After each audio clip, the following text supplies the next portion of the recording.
instead of fighting to break a cycle. Big Oak Ranch, a Christian home for children needing a chance. A man wanted by Limestone County authorities has been captured in the state of New York. Oscar Rodriguez has since been extradited back to Athens, Alabama, in order to face rape charges.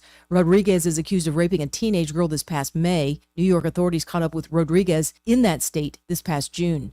The Rock the South Musical Festival gets underway this weekend in Coleman. The Country Music Festival will feature many top musical acts and will be entering its 16th year running. Coleman County Sheriff Matt Gentry says that officers will be on hand to keep things from getting too rowdy or dangerous or intoxicated. I'm Andrea Tice. For more news affecting Alabamians, go to 1819news.com. And while you're there, subscribe to the daily newsletter. What's your biggest investment? More than likely, it's your home. So treat it that way when you hire a painting contractor. At PBS Painting, there are no gimmicks, no $99 specials. Just quality painting and someone who treats your home with the same respect that you do. At PBS Painting, we have been painting for years and look forward to many more years to come. With PBS Painting, the job gets prepped properly, whether it's cleaning, scraping, or priming. We always use quality products, which is a must for a quality paint job. So if you're looking for a painter that doesn't need upfront money and is on the job at all times, then please give me a call. Scott Bowers and PBS Painting, 294-5122. That's PBS Painting, 294-5122. Look at some of our work on Facebook at PBS Painting Montgomery. The views and opinions of the following program are solely those of the host and other contributors. These do not necessarily represent those of Liberty Acquisitions 825, Blue Water Broadcasting, its management, staff, or any advertisers.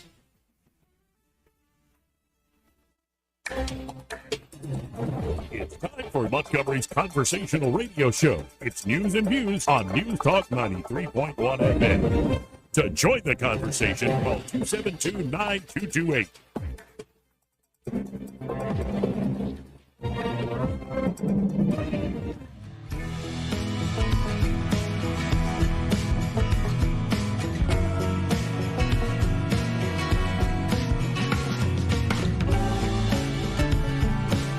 Hey, miss, I don't mean to be telling tales out of school, but there's a fella in there who'll pay you $10 if you sing into his can. I'm not here to make a record, you dumb cracker. They broadcast me out on the radio. Joey Clark. Welcome into News and Views in the afternoon, or as we're calling this thing online, Joey Clark Live. You can always like and subscribe there, Joey Clark Live on YouTube, or at the Joey Clark on Twitter, or X as it's called now. Both Eddie Bader and Craig Munger in the studio here for this Friday free-for-all. How you gentlemen doing? I'm doing all right. Eddie's eating a Twizzler, so he can't answer right now. I'm good. You're eating a Twizzler? No, I'm on putting air? it between my lip and my gum. What? I'm putting it between my lip and my gum. He's like a dipping dip? Twizzler. Yep. It reminds me, let me get a nicotine pouch. I was going to say, give me a hard time. I'm waiting for you to put one in. Twizzlers, though. Isn't that like eating wax? Yeah, actually, and So good. I can eat like literally. Somebody brought some of these to work one time to see if I could eat the whole pound, and like in 5 minutes, I ate the whole pound. It's so easy. Yeah, the backside of that's kind of tough though. Twizzlers are I actually enjoy them, but I don't know why, because they feel like they should taste like they should taste more. What are y'all, members of Al Qaeda? What is this? Like, What, just like oh, You don't like candy? Next, you will be saying black licorice is tasty. Gross, disgusting. I don't hate it. Oh, but I don't are you crave it. Swedish? What is the deal here? Oh. Throw some ammonia on there too. No, it's Yeah. not. It's not bad. I don't like it with anything else. Like as far as I'm concerned, it is a war crime when you grab like a handful of jelly beans and there's a black licorice one. Yeah. Oh, that's fair. It ruins the whole. It it ruins is. the whole handful. Awful. Yep. But like, if I see a piece of licorice by itself, I might taste it. It's a nice. Right. Like, I mean, I don't know. I liked absinthe back in the day, and it kinda Yeah, has an absinthe vibe. absinthe. I could get down on that. Hey, you were ever an absinthe guy? No. Try to write the great next No. novel of the world. No, I do remember that my experience was some liquor that had the black licorice taste, and it was disgusting. And both ends coming up and going back down. See, Jaeger never tasted black licorice. Jaeger to me is a NyQuil. I can do it all day long. It's But- Yeah, Jaeger's not bad. It has like a nice anisey taste, and honestly, people don't even think of it as like a cocktail beverage, but you could make some pretty decent Jägermeister cocktails. And plus, Jaeger bombs. I like. That's how Joey's blacked out a few times. Well, I tell you though, I like the entire premise behind Jägermeister. It's for hunters, and there's a very poetic inscription on every bottle. And of there's elk Jägermeister. blood in there, right? I don't think so. That's what I was don't know. told. I don't know. Yeah, Anyway, did y'all watch the thing last night? Not all of it. God have mercy. yeah. I think I all of caught it. most of the highlights. Yeah, the I got Trump choked up. speech, I'll put it this way. The first 20 minutes were unique. I thought historic. He looked different. He sounded different. And then the next, say, hour and 10 minutes were just classic Trump. And I think he just said, I'm going to stay up here as long as I want, talk about whatever I want. But he was much more low key. Like, even when he called Pelosi Crazy Nancy, they didn't do it yelling crazy. He's like, Crazy Nancy. He seemed very subdued. Yeah, you can't come out of an experience like that and be the same. You're just not going to. Right. Me and my wife were sitting there and watching it, and whenever he went over to Corey, I can't remember his last name, his fire Compatore, suit, me and the wife legitimately got choked up. That was a class act. Yeah. Class No act. doubt. It was. No doubt. And of course, there was also moments like this, and some folks think we're becoming idiocracy, but I really am here for it. This just brought out the kid in me, brother. But what happened last week when they took a shot at my hero? And they tried to kill the next president of the United States. He's 70, by the way. Enough Wow. was enough. And I said, let Trumpomania run wild, brother. Let Trumpomania rule again. Let Trumpomania make America great again. I enjoyed that. I really did enjoy Oh, it. man. I was hoping something like that would happen. Well, and He's there's an American treasure. Yeah. there's a reason he was one of the biggest, well-known performers on Earth, and it's because, like, I knew as soon as they said he's speaking, he's going to kill it.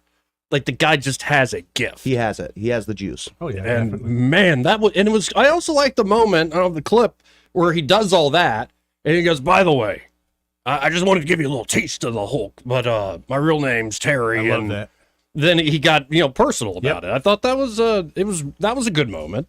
I thought the best speech of the night, though, Trump aside, and the historic nature of the beginning of the speech, was Tucker Carlson. Oh Yeah, yeah. I thought his was He great. wasn't using a prompter. Right. And he went up there and he had that crowd in the palm of his hand. Like, a lot of these speeches you can hear buzzing on the periphery and not everybody's paying attention. When they announced Tucker Carlson, which I love, by the way, it came right after Mike Pompeo. Yeah. That whole crowd was enraptured by that guy. And we might have to play that speech. It's only about 8 minutes a little later in the show. Oh, it was good. It was great. Because he summed it up very, very well. And of course, we're seeing the reaction from the other side, which things aren't going too well in Democrat land. No. What you got on the over and under him, Biden by Monday? I don't Still know, energy man. out. Because Biden, the New York Times came out and said, with a headline, Biden accepts that he must quit the race. Then this morning, the campaign chair for the Biden campaign says, no, he's staying in the race. Now Pelosi's after him. Yep. Schiff, like the California Democrats are the after Democrats him. are coming after him. Yeah. Schumer. So there goes New York. Yep. The Obamas, there goes Chicago. Right. And I guess the last holdout was what? James Clyburn and sort of the South, black women in particular. Well, I think there was a poll showing he just lost 31% support. Wow. Biden did with black women. Wow. Holy moly. Well, I say by Monday he's gone. He doesn't want to leave, though, man. Like, yeah. Watch me. I wanted to stay. Don't get me wrong. I'd love for him to stay. I wanted to stay on in to the end. But I think he'll check out by Monday, and then I think Republicans will start saying, hey, we need some 25th Amendment here. Yeah, I got hairy legs. I think they've swapped out his Febreze bottle in the White House with just liquid COVID. They're just get out of here. No, and they're giving him Paxlovid. Yeah. And it's like we need some remdesivir in here, too. I know it might, kill him, but...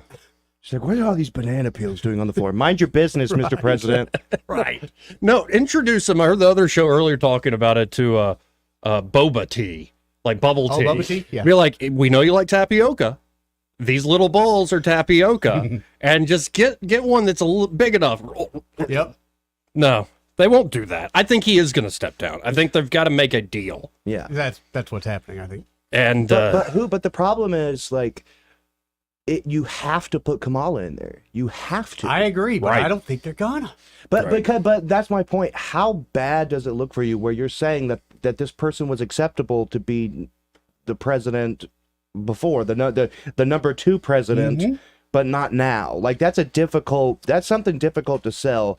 I think they're just resigned themselves to a loss this year. I think that I think they've just said, hey, you know what? Y'all got this one. I think the only way they can overcome that whole Kamala deal is if they bring in Big Mike.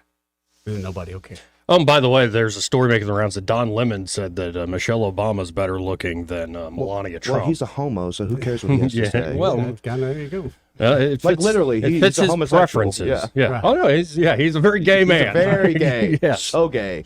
Yeah, I'm like, that's not exactly the. It makes I don't think Liberace look like Clint I Eastwood. don't think that was the point he was trying to make. Yeah, Again, I Michelle think he missed Obama something. is fireworks on the 4th to the queer eye. All right. Like, Yeah. I saw that and just started laughing. Of course, some of the unhinged reaction, you can always count on The View, whether it's Whoopi Goldberg or Joy Joy Behar? Yeah. I almost called her Joel Behar. And in serious news, the ICJ rules Israel must cease settlement activities, including in East Jerusalem. It's like, well, good luck with enforcing Right, that, yeah, ICJ. have fun Wasn't with there that. a war? Yeah, No, there's 2. Yeah, there There's was a few wars. There was 2. Yeah. And that's just in this century. There was Right. a lot more before about controlling Jerusalem. Evan Gershkovich, the reporter there for the Wall Street Journal, who was arrested in Russia, he's been now found guilty 16 years. Hard time. He'll be out when Trump's get in.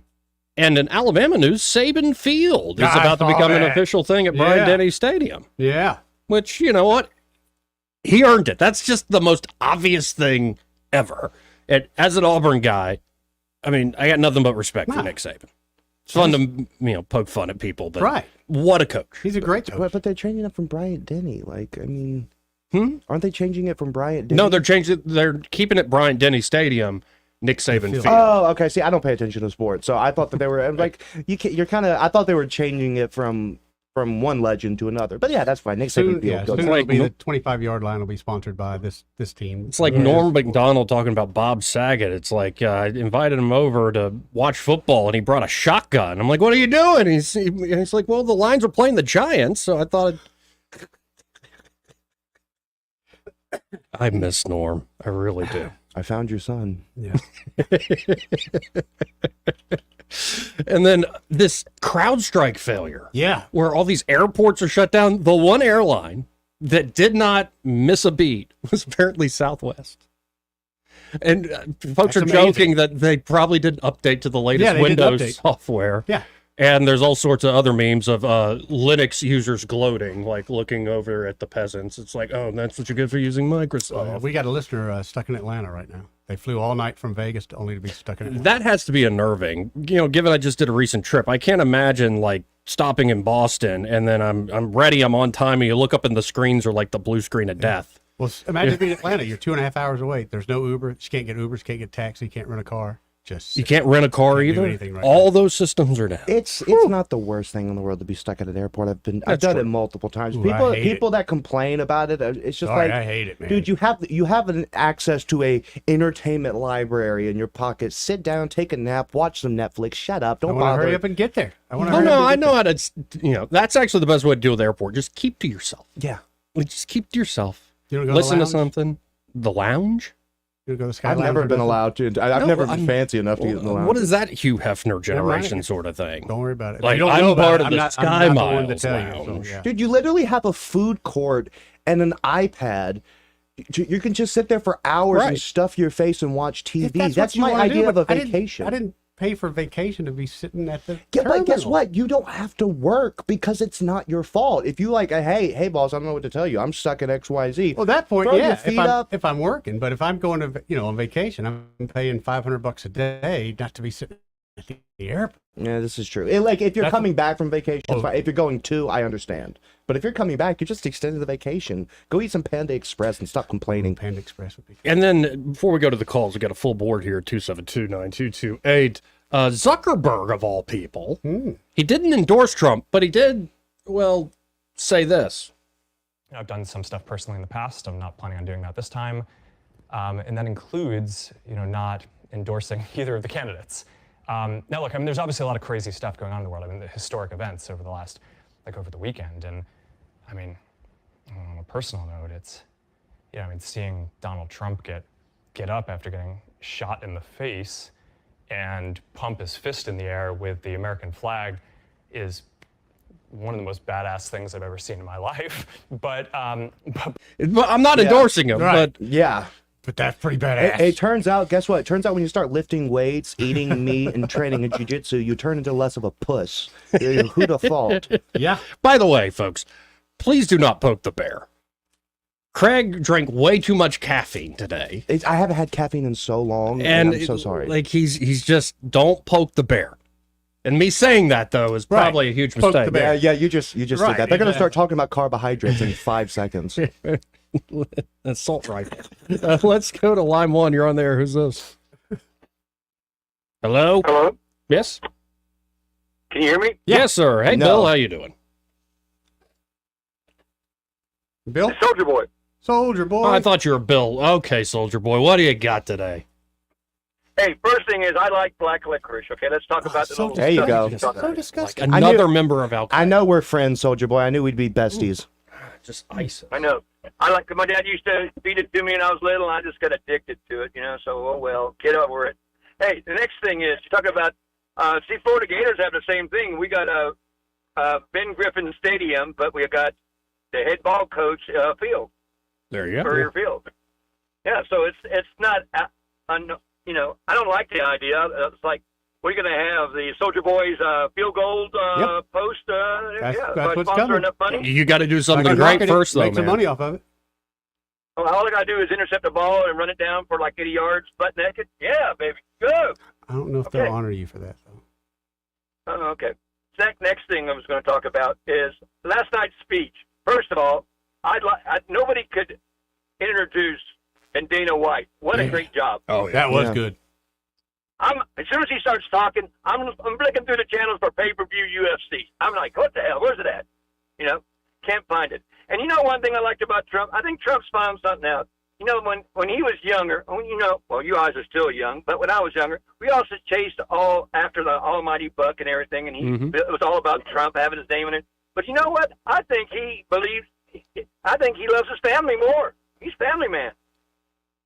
Oh, yeah, and they did, I think, a great job of humanizing him. Yes. Of course, the usual critics and suspects are going to criticize it, but just the shot of him having his granddaughter in his lap as they're watching Eric Trump speak. Oh, like I like his golfer daughter. Remember, she was hilarious. Kai, yeah. She says, Kai, did you ever beat him? She says, no comment. I can't say. She says, colleges are trying to draft her, I guess, to play golf on whatever. Yeah, her team, I bet. And I like that he says he tries to get in my head when I'm beating him, and I look at him and I say, Granddad, you forget one thing. He goes, what's that? He says, I'm a Trump. In other words, you can't get in my mind, baby. Yep. I'm a Trump. Well, I mean, and that's one of the things looking at Trump compared to, say, a liberal like Bill Maher, for instance, and you see he has sort of a disdain for children, talks about how much he doesn't like children. You look, Trump is going to be, he's immortalized in American history forever, but his family, that legacy that surrounds him, and to see all of his grandchildren, his children who adore him, that's a true legacy. That's true immortality, and I think that is really undervalued, and it was a beautiful thing to see. Did any of those ladies birth ugly babies? I mean, all the kids are pretty kids. Dude, that little grandbaby of his that was sitting in his lap, she was so beautiful. It's like they're all perfect looking. Where's the DNA? Where's the DNA machine around here? I mean, damn, Donald, you're putting. I mean, if it's starting out from Grandpa. And somebody mentioned Don Jr. Man, all these boys are now following her. And on Fox News, he goes, "You little bastard, stay away from her." He took the B word out, man. Oh yeah, it was great. It was a good moment. Speaking of which, who would have thought that Tucker was the only one to curse during his speech? What Tucker did was he the only- say? He said the S word. Oh, really? I didn't even catch that. That's a typical word a father would say when you got a 17-year-old daughter. Yeah, you bastards. Right, yeah. Well, Soldier Boy, I got somebody calling who was at the convention, so I got to run, man. I'm there, baby. I was like the station that had it in the backdrop, baby. Had the video going. You're on. like a drunk at the bar. I got to go. You got to go. Next drink. Just one more, man. Let me use the bathroom, man. Just let me use the bathroom. That's always the one when you're getting kicked out. Let's go to Jarek Wilkins, who's been there all week. Jarek, sorry, the lines are going nuts today. How you doing? Man, I'm doing great. It's been an amazing, historic week. I'll tell you, I haven't got much sleep this week because it has just been insane here. The crowds, the people, it's just been an unbelievable experience. And last night was just pivotal for everyone. It was the crown jewel, as they say. So we're happy to hopefully be heading home if we can get a flight out with computer issues, but as everyone's talking about. Well, and the camera loves you, man. As I'm watching Trump, I'm like, oh, there's Jarek again. And, I mean, what was the feeling like in the room for that sort of event? It was amazing, especially last night when Franklin Graham got up. I mean, the people went wild for the fact that we have the unity focus, the focus on God. I feel trying to say, the party is going this direction. Clearly, that's not the case. We're the same conservative party that we've always been. And then when President Trump got up there, and probably one of the most powerful moments in the room last night was when he walked over to Corey Compatore's fireman's uniform, and it was just unbelievable to see. And for me, it was extra special because I ended up getting deputized as the whip for Alabama last night to help out Chairman Wall because he was running around with so many other things. So I actually got an earpiece and got to hear some of the behind-the-scenes stuff going on as well. Wow. I mean, and also, I got to bring up, how close are you as Hulk Hogan is up there doing his thing? Brother. I'll tell you, if I wasn't in a suit and I had another shirt underneath, I might want to join in with it. But it was pretty powerful. The energy in the room is phenomenal, and for whips for my section, I apologize. My voice is still a little hoarse because we were yelling so much all week. It's just been crazy. But we're supposed to help engage in our sections, and that was not an issue because everyone's on their feet the entire time. Anything was happening. It was just the energy we have there. If this continues into this election, it's going to be such a blowout in November, but we have to keep the energy. We have to keep the momentum. We've got to keep, in the words of Trump, fight. And we've heard that throughout the night.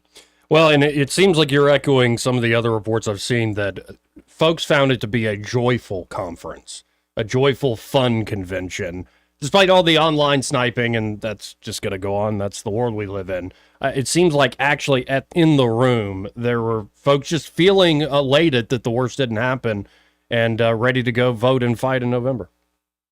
Absolutely, and that's the thing that I think we've missed in the past as Republicans. We usually see some infighting, and I don't think I see that at all right now. We still have some differences in a few areas, but we all are focused on winning back the White House, taking back the Senate, and expanding the majority in the House. And if we do that, we can really change the trajectory in our country.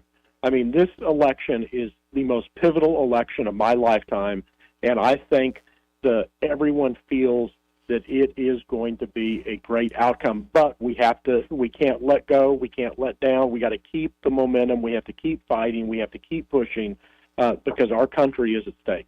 And folks, if you want to go see some amazing photos, go check out Jarek Wilkins' Facebook or social media. You can see the joy in the room right there in those few shots. Well, I appreciate you calling in, and good luck there at the airport, man. Yeah. Hopefully we make it home. I know we see it, but you can check me out on Twitter X too. GD Wilkins, as everyone gives me a hard time for my handle, but it's all good. So, hey, hit up that food court for me while you're there. I'm starving.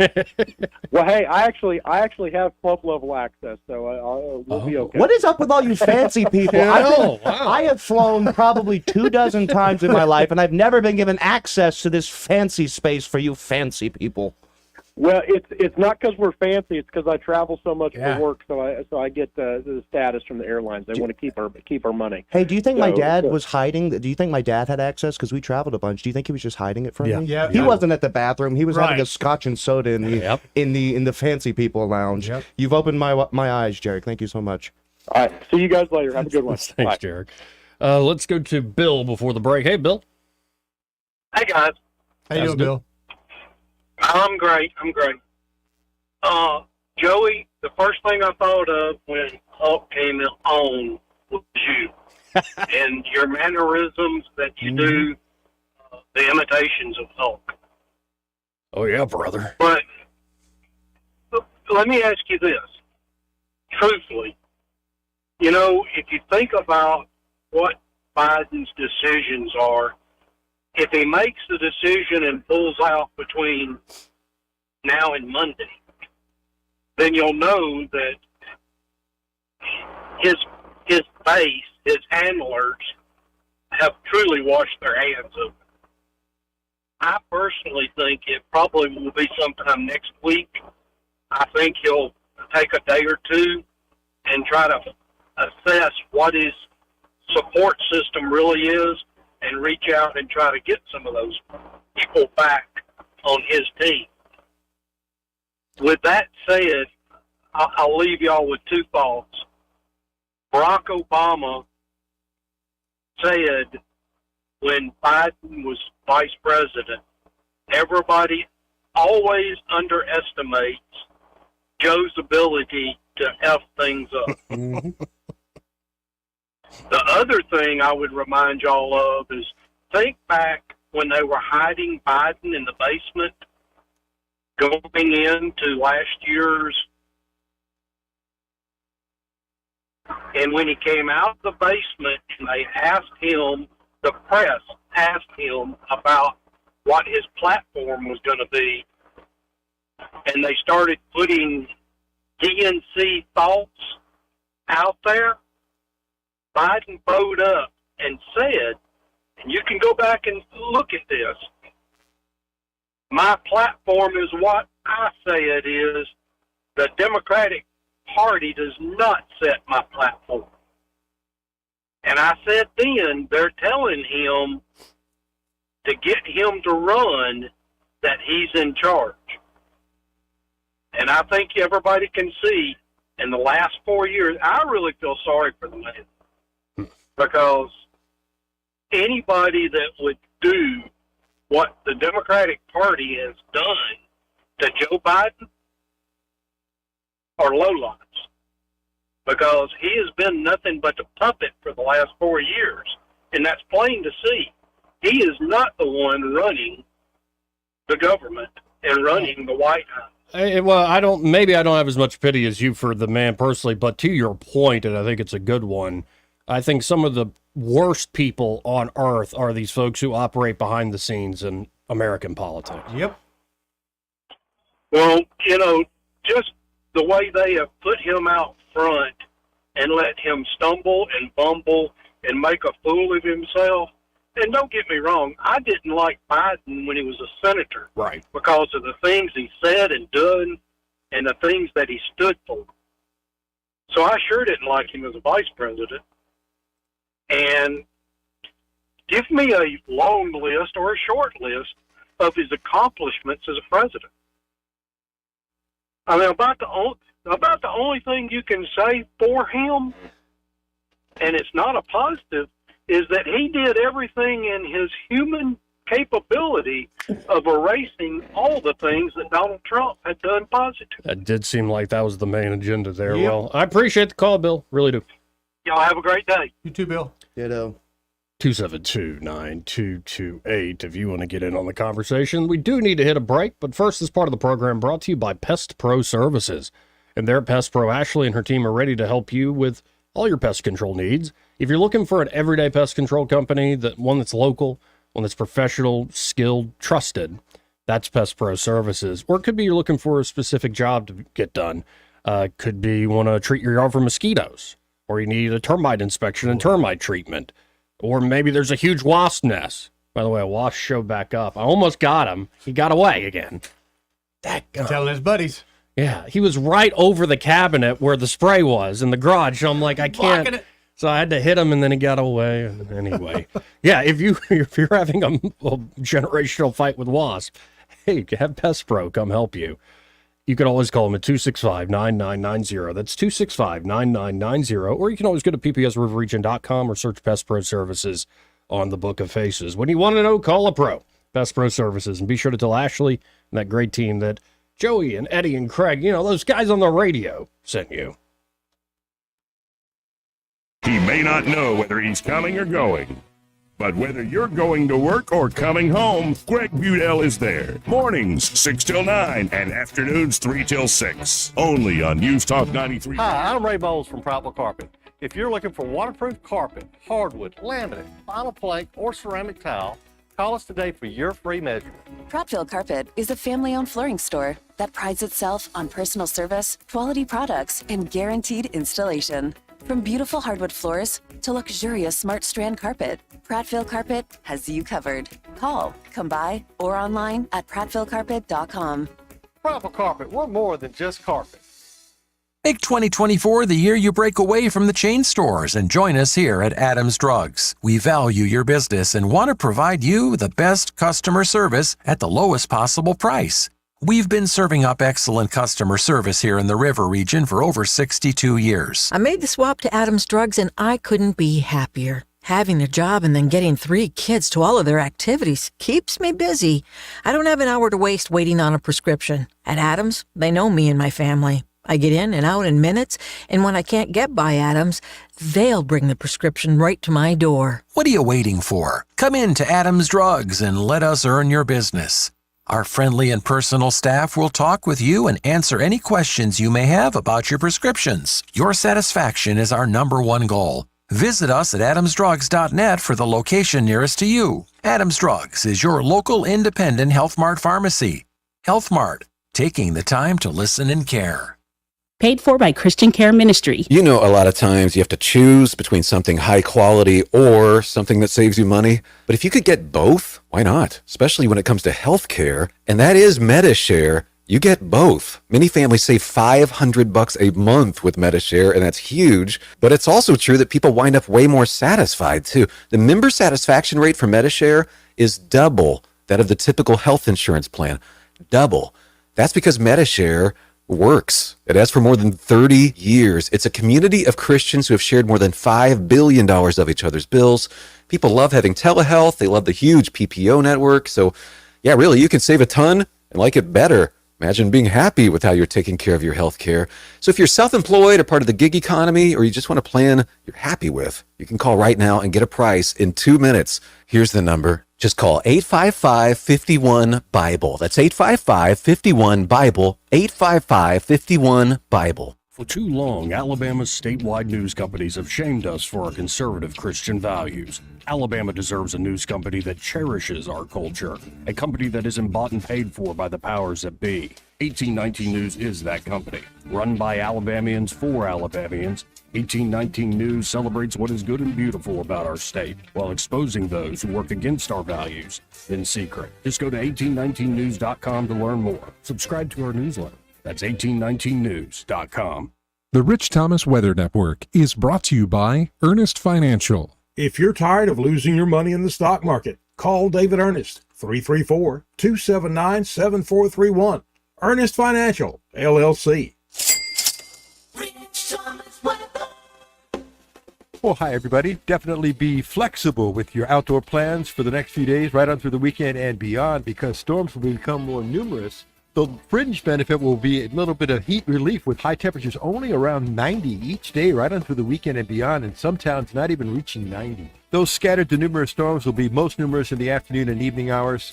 They'll still be random, hit or miss, but some rather impressive with heavy downpours, gusty winds, intense lightning, and our weather app will keep you on top of the action. We need the rain. From the Blue Water Weather Center, this is Rich Thomas.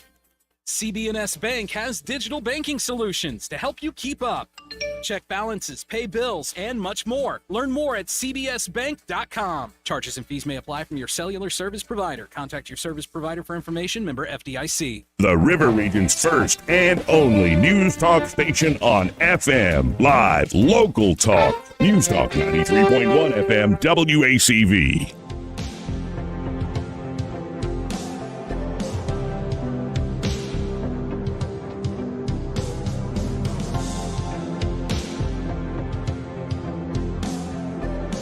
Joey Clark. Welcome back to News and Views in the afternoon. 272-9228 if you want to get in on the conversation. It's 334-272-9228. We got a bunch of folks commenting. Joseph Royal says, please tell me you're going to mention the chart. Yeah. Like, that was one point in the speech where I'm like, that's kind of funny. Like, I like that Trump was making jokes even in the midst of all this. He's like, so thank God for this chart. Yeah. And they put it up there. He said, I didn't know if he intended this to be funny, but whenever he said, something about the ear, it bleeds more than anything. So I asked the doctor, why did it bleed? It barely bleeds. So we learned something. Yeah, we learned some things tonight. Oh, yeah. No, that was, I don't know. That part of the speech, it did get long. Where it's like, there's my grandfather asleep in the recliner. He was watching. I'm starting to check my phone. Like, it's like, okay. And part of it's, I watch this stuff every day. So I've heard him say the same things for years now. But talk about making a statement, though, comparatively to his opposition. Right. It's like, is old Joey going to get up there? Is Joey Biden going to get up there for 2 hours and give a cogent speech? And methinks no. No, I Not at don't all. think that's in the cards at all. And that's kind of I wondered if he went long on purpose. That's just what to show the world. But also, I think, dude, if you have a captive audience, you just got shot in the head a week ago. There is no more captive audience than whenever you're a guy who's been shot in the head. Exactly. So why leave whenever you got their attention? Well, and then Jacqueline Tomlinson says, Hulk Hogan is an American treasure. That's right, he is. brother. And his choices in female companions should be questioned. So. Well, and there's so many like wrestling podcasts you could listen to him for days because the stories behind the scenes or inside the story. Like you remember Big Show or the Giant in WCW, and he was fresh. He was very green. He was just huge and athletic, but he didn't know how to do wrestling at all and the theatrics of it. So all he knew to do for a moment, and he was fighting against Hulk Hogan, Hollywood at the time. Throws him into the corner of the ring and knew how to do the knee up into the gut sort of looking thing. And he knew how to do something else. He couldn't just keep doing that. So what Hogan did is he kind of just grabs his under his arm, the bottom of his tricep, goes, "Don't do it, brother. Don't do it, brother." And had him start choking him. I'm like, okay, what a showman. Oh yeah, no doubt. Did you watch the Andre the Giant documentary that they did a few years back? Yeah. I cried like a little girl. Yeah. Oh yeah. And what a crazy life. Yeah. Absolutely crazy life. Gumtown John says, it's still surreal seeing Kid Rock perform American Badass at the RNC. I called it. Don't believe this fake news. I'm not the biggest Kid Rock fan. I could have done Bob? without it. Not a big fan of Bob? No, not a Bob. I mean, I otherwise known as Bob. I killed me. That was great. I'm a fan. I feel like he would be great to hang out with. Oh, yeah. But as far as his music and performative, and honestly, it's like even that song, American Badass, you stole the riffs from Sad But True. Daniel Jackson says, I survive on caffeine. I'll tell you, Daniel, I used to drink way too much caffeine, and I've now cut back a good bit. Some days, if I don't sleep well, I'll do more than others. Yeah, this is 187 milligrams. Dude, my fingers. I'm telling you. What's the additional little tea bags you got? Are they Nicotine? Caffeine? Are they just nicotine, no caffeine? Just nicotine. Okay. No, that is nicotine and Okay, caffeine. just asking, didn't know. Nicotine and Don't get so caffeine is like offended. peanut butter and jelly. It really does go splendidly together. I'm sitting here working with Cotton Mather or whatever that old preacher's name is. I'm Like all asking you what your puritanical. regimen Cotton is. Mather's right. I like Cotton Mather's. By the way, my fingers are sweating. Is that normal? No, it's just hot in here. I thought it was from the energy drink. Oh, you felt it too? Let's go to Jim. Hey, Jim. Howdy. Hey, I'm not going to complain about anything on this convention because it's a miracle we even had one. That's true. Amen. So I'm gonna cut Trump some slack on that. Woo. I'll tell you, is there not a more miserable group right now than CNN and MSNBC? Oh, The View. What? The what a View bunch is of losers. right in there. I see where you're coming from, though. And here's MSNBC that was pushing this deep fakes stuff about these things of Biden, you know, and they're sitting there on a fake studio pretending like they're at the convention when they were not. Oh, I still owe Eddie $10. You got my $10? They were in their studio and they had a blue screen behind them showing the. I mean, talk about fake. But why didn't they go? I mean, they're invited, right? Oh, yeah. Am I missing Every something? other network was there. just like It's a big some media type of, event. you know, we're not going to go because we're better than you? Or? Well, because these fascists. I'm just curious. Yeah. And deep fakes like Joy Reid's hair. But That's actually a cheap fake. Yeah, very cheap fake. But got I that mean, at the what a Dollar General. miserable group of people. And there's no way that the Democratic convention's Democratic convention's gonna even come near that. How are you going to get a bunch of people in there excited about all the crap we're in right now? They're going to have a drag queen do the Pledge of Allegiance, and I then can see that kind of then thing. like a one-legged transgender Puerto Rican do the national anthem. It's going to be a cavalcade of wokeness. I mean, I might watch it for the humor a little bit, but I don't know. You know, at this point, how many of y'all think that Biden's even going to be there? There's some folks trying to push seriously, definitely an open convention, but I suspect he won't be the guy. They'll find a way to make a deal and get him out. And I can't see that anybody else is going to draw the votes. These people that were behind Biden, they're probably going to, if they pull him, they're going to say, well, I'm not even going to vote. I mean, it's going to be disastrous to them. Well, I appreciate it, Jim. I got a bunch of calls rolling in here. All right. Thank you, Jim. And, you know, one thing, Jim's right, but one guy who's been kind of spot on, I think he's trying to just get Trump or trying to get Biden out of there. But you know the name Van Jones, right? Yeah. Now, I've always thought Van, he's a commie, but Van was much more of a straight shooter. And also, I think I could talk to Van for hours about Prince. He's intellectually honest. Yes, exactly. And here's an example of that. Because other folks are saying, the convention was people are leaving earlier and they misspelled the firefighter's name on his jacket. I'm like, that's the original jacket, you dopes. Yep. But here's Van Jones, and I think he has an accurate take. Open process means no Kamala Harris. So that's why people are so mad about it. We are like minutes away. Wait, why is Mickey Mouse on the panel? That's a dude? Yeah. Oh my God. Hulk Hogan, Dana White, and Donald J. All right, so who do they want to run against? Let's talk about that. I want to say so we can have an academic. Wait, Rachel Maddow has a more masculine voice than that man. He looks like a feminine Stifler. Yeah. Yeah. Oh, wow. That's a good call. Oh, let's keep going. You see something? I want to say something. This spirit that this guy has, you guys think this because he's drunk? He's not. This whole thing is like this. And he's drunk on the hey guys, the last time I was in a convention that felt like this was Obama 2008. There's something happening where. You just wrote a headline, by the way. What's that? You just wrote a headline, but Just like Obama, and just like Obama, Trump. Well, I mean, Van trying to talk through the yammering is raw. Yeah, but I think he's right. I think it's just accurate. So it was funny when Kid Rock was playing, and they would show the crowd, and I'm seeing these 60 and 70 year olds. Yeah, there's some folks here. Yell, fight.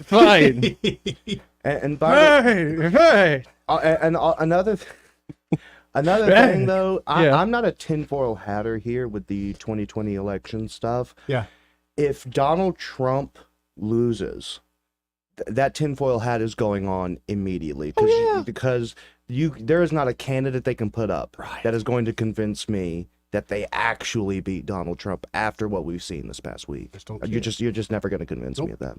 Let's go to line one. You're on there. Who's this? Hey, Joey. Good afternoon. Hey, who's this? Man, it's Eric. Hey, Eric. You're How the you man, doing? buddy. How Yes, you doing? sir. I'm good. Thank you. Buddy, I tell you, I haven't seen the poltergeist in years. When I watched the 4 days of the conference with the man. I mean, it was electric. You know, I mean, it was. I've never. You know who would have been a good pick? I mean, I'm not taking nothing away from Hulk Hogan. But Stone Cold Steve Austin. Hey, he'd have come out bumping. Hey, he'd have had 2 beers, busted them off. I mean, really? What? Come on, man. What? Did you see that? Oh, man, yeah, you get that crowd going. We talked about that at lunch here a few minutes ago, and I was like, man, I mean, energy was, it was ecstatic, and, man, I tell you, the best thing in the world is, they really did one heck of a job, man. They put it together, and they had one of the best preparation. I don't think that I've really never watched many conventions, but I'm gonna tell you something, buddy. This was one of the. Yeah, I generally just, and there are definitely parts of this where it's a bunch of political stump speeches and it bores me. But I think you're right. The highlights of this showed a great energy, and it was joyful, and it was, I think, thankful, grateful that it wasn't a worse time. Yes, sir. And I'm gonna make it quick because I'm actually slipping off on the time clock, but it doesn't matter because I feel sorry for the cat that's over there in Russia that's been on trial, Evan Georgevich. Yeah. They gave him 16 years. Yep. Well, we found out that they do almost day for day. Now, I'm beginning to wonder, I want to ask any Democrat, well, I doubt you have any out there listening, but either way. Be surprised. Well, either way, my question is this. If that cat would have had a D in front of his name, would they go out of the way to get him out from over there? And put him on the All-Star team?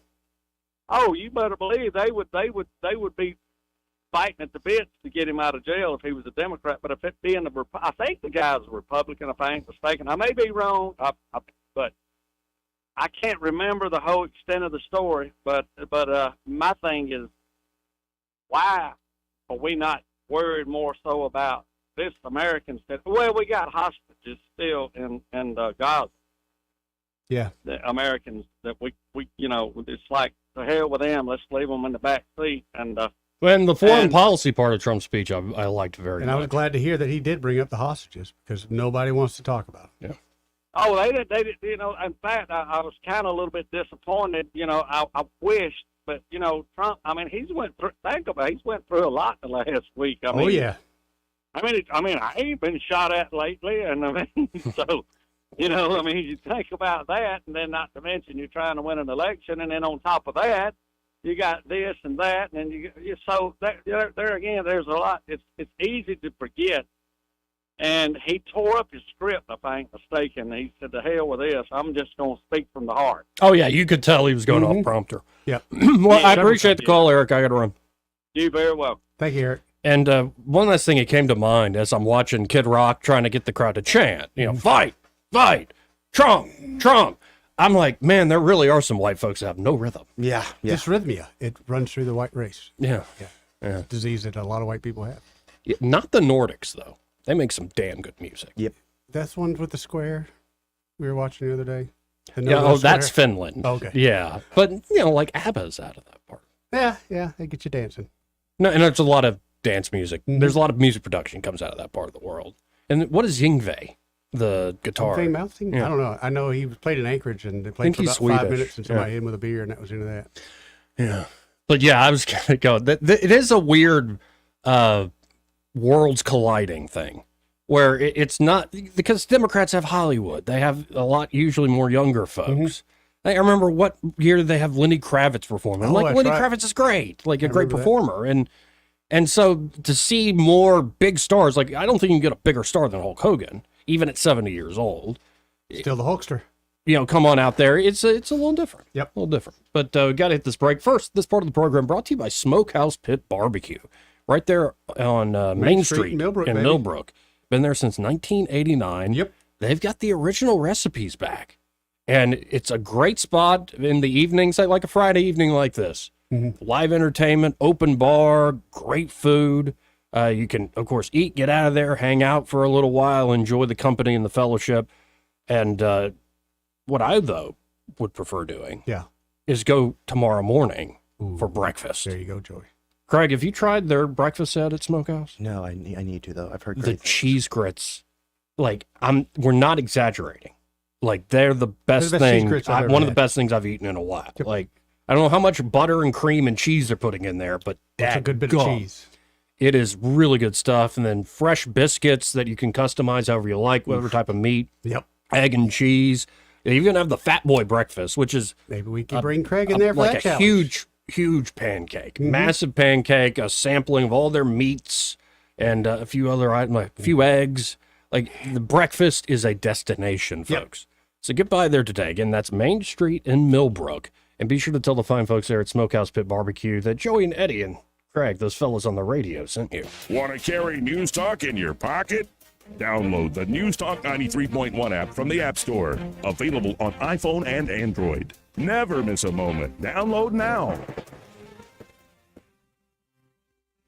Hi, this is Bo Goodson from the Goodson Group with an update on the real estate market in the River region. Sales of homes for the last 5 months will top 1,900 homes. Even though sales are slightly lower, the average sales price is still climbing. First-time homebuyers comprise over 34% of all sales, with no slowdown in sight for them. We now have more homes on the market in all price ranges, which gives buyers more choices than they've had in over 2 years. Some helpful suggestions for today's homebuyer would be: 1. Work with a local lender for your loan approval. 2. List 3 must-haves for your new home and seek to find properties to match your needs. 3. Work with an experienced and knowledgeable real estate agent to help you with your search, your showings, and receive advice on offers and negotiations. 4. Always use a licensed recommended home inspector when you find the home you choose. For all the details, call Bo Goodson at the Goodson Group at 221-2883 or 551-0225.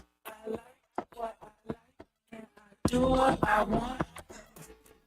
you'd like the chance to win a new 2024 Ford Bronco, you'll want to visit Wind Creek Wetumpka. Play and earn entries every day. Then be there Saturday, August 31st, starting at 5 p.m. to see if you drive off in the Bronco or win a share of thousands in cash. Do what you want. Bring home a new Ford Bronco. Visit Wind Creek Wetumpka to find out how and to find your winning moment. Give it Live, local talk. The River Region's most trusted voice for news and opinion. News Talk 93.1 FM WACV.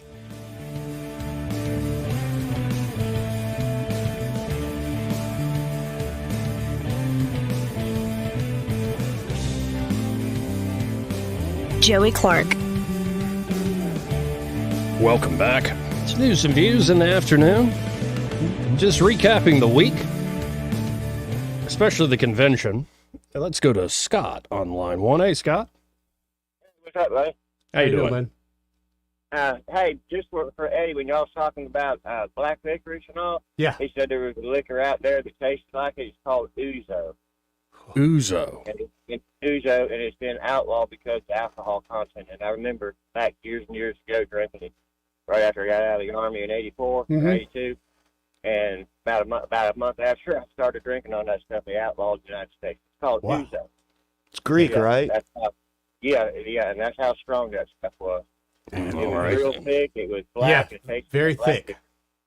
Yeah, very, very. So, but anyway, so look for it. But anyway, I couldn't talk to you before. I'm on my way back with the company truck, and we're not allowed to talk on the phone, but I listen to y'all as best I can. But I heard Eddie talking about that, so I had to call in and let y'all know. I appreciate it, Scott. Appreciate Thanks it, for Scott. listening, bud. Yeah, hey. Y'all have a great day. You too. brother. Have a good weekend, man. 272-9228. In Turkey, they used to have a vodka. It was called Rocky, and it smelled like that too, that real strong anise smell. One time drinking it, I was 14, never could. Oh, nothing's worse than the Chinese liquor, Chinese I rice can liquor. only imagine, It's called man. Baijiu, and it is, I think Barstool Sports ranked it as the worst tasting liquor of all time. Yeah, Donnie, Wonton Don was did deal on that. That's what I learned to drink on. So Really? whenever I had like American and European liquors, it was spring water. Yeah, I remember him drinking that stuff. It looked very, and it was in a bag. It wasn't even in a bottle. It was in a bag.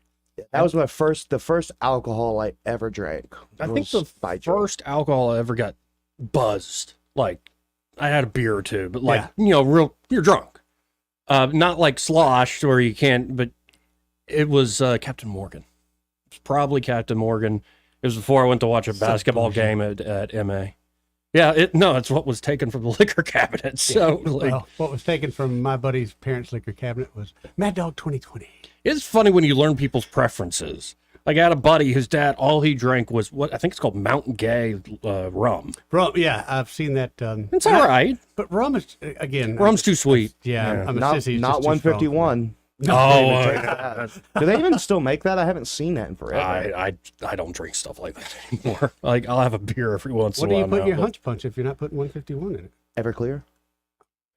Now, I said don't poke the bear, but if you can see on the screen there, don't say what I wrote. But here's how I labeled this clip, Craig, and I think you know what it's all about, about Rachel Maddow. Can we save that? Because No. I have to step out for a moment. And I really want to be a part of this conversation. Well, I want to start with it, and then we'll come back, because I know you got to step out. You got like a virtual meeting. Yes. But folks, this is Rachel Maddow the other day. Peter Thiel, who has named his companies after things in the Lord of the Rings series of J.R.R. Tolkien books. Lord of the Rings is a sort of favorite cosmos for naming things and cultural references for a lot of far-right and alt-right figures, both in Europe and the United States. Peter Thiel names all these things after Tolkien figures and places, like his company Palantir, for example. Like his mentor, like Peter Thiel, who had given him all his jobs in the world, Mr. Vance also, when he founded his own venture capital firm with help from Peter Thiel, named it after a Lord of the Rings thing. He called it Narya, N-A-R-Y-A. It's Gandalf's ring. It's not a Lord of the Rings Aryan, thing, but you move the jackass. end to the front. Apparently that word has something to do with elves and rings. It's Gandalf's ring. It was one of the rings. You've got a meaning. One of the rings given to the Ishtaris. Amazing that some fugly dyke can't appreciate beauty.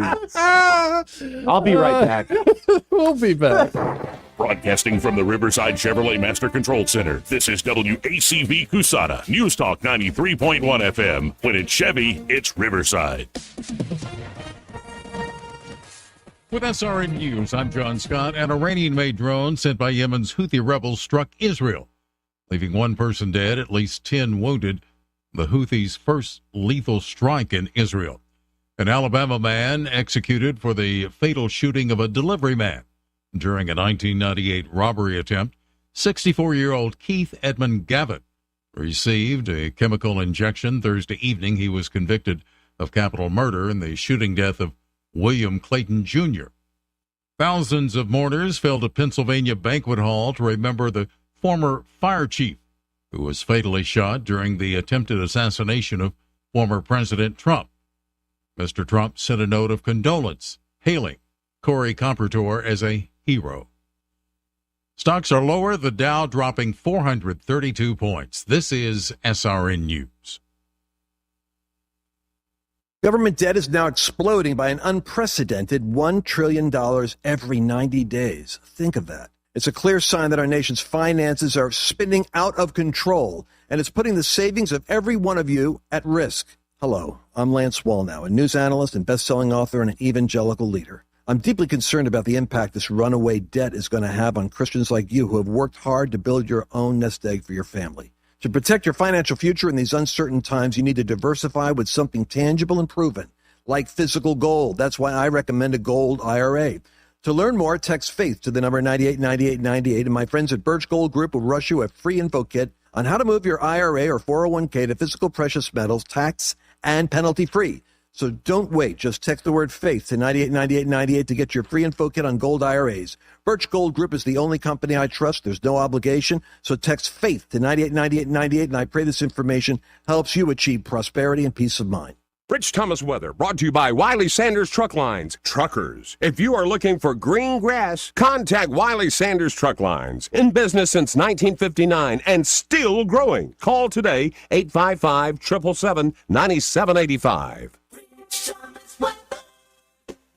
Well, hi, everybody. Definitely be flexible with your outdoor plans for the next few days, right on through the weekend and beyond, because storms will become more numerous. The fringe benefit will be a little bit of heat relief with high temperatures only around 90 each day, right on through the weekend and beyond, and some towns not even reaching 90. Those scattered to numerous storms will be most numerous in the afternoon and evening hours. They'll still be random, hit or miss, but some rather impressive with heavy downpours, gusty winds, intense lightning, and our weather app will keep you on top of the action. We need the rain. From the Blue Water Weather Center, this is Rich Thomas. For the lowest prices around on flooring and DIY flooring installation supplies, Budget Floors and More is your new best friend. Luxury vinyl plank, carpet, ceramic tile, floor installation supplies, and more with prices lower than the big box stores. Budget Floors and More, Hunter Lane across from Del Rey Publix. The Blue Water Broadcasting News Center, here's today's top stories. The annual Alabama back-to-school sales tax holiday takes place this weekend. Beginning today and running through Sunday, the state will waive its 4% sales tax on school-related items and clothing. Many cities, towns, and counties around the state will also be waiving their local sales tax as well. The state of Alabama has executed a man convicted of fatally shooting a delivery driver during a robbery attempt in 1998. Keith Edmund Gavin was pronounced dead at 6:32 p.m. Thursday evening following a lethal chemical injection at Holman Correctional Facility in Atmore. Birmingham Mayor Randall Woodfin is asking Alabama lawmakers to pass a bill making Glock switch possession a felony. Currently, Alabama doesn't have a law that regulates fully automatic weapons, so these cases can only be tried in federal court. The number of Glock switches seized in Alabama is up 1,200% so far this year. From the Blue Water Broadcasting News Center, I'm Sky Mosley. This hour of news and views is brought to you by our good friends at Alabama Home Mortgage. Alabama Home Mortgage, 567-4223. Visit them on the web at myalabamahomemortgage.com. NMLS number 1586368, an equal housing lender. Hey, y'all, Lewis at the Capital Oyster Bar. We're over here on that beautiful Alabama River. If you hadn't ever been here, y'all, we're easy to get to. Get on I-65, take that North Boulevard exit. Then you're going to take the first exit. That's Louisville Street. Hit the bottom of the ramp, turn right, turn right, turn right. That's 3 times. Follow up to the end of the road. To get down here, you'll pass the RV park. That's right. We got a place you can come down here and spend a little time with us. We also come on down here to the river. We got pontoon boat rentals. We rent out pontoon boats. All you need is a driver's license, credit card. A little common sense helps. And if you don't have some common sense, bring one of your friends with you. Anyway, let's talk about some good eating. We got a fryer, a steamer, and a grill. That's right. We got some good eating. We can cook it any way you like it. Got a good old ribeye, a pot of gumbo. Got those royal red shrimp. Those shrimp from Argentina. Tastes kind of like a lobster. Then we got Sunday afternoons. This Sunday, 4 o'clock showtime from New Orleans. Eric Johansson's in town. It's going to be a great guitar show. Get down here soon. Come hungry. Bring a crew with you. 4 o'clock showtime Sunday. The views and opinions of the following program are solely those of the host and other contributors. These do not necessarily represent those of Liberty Acquisitions 825, Blue Water Broadcasting, its management, staff, or any advertisers. It's time for Montgomery's conversational radio show. It's news and views on News Talk 93.1 FM. To join the conversation, call 272-9228.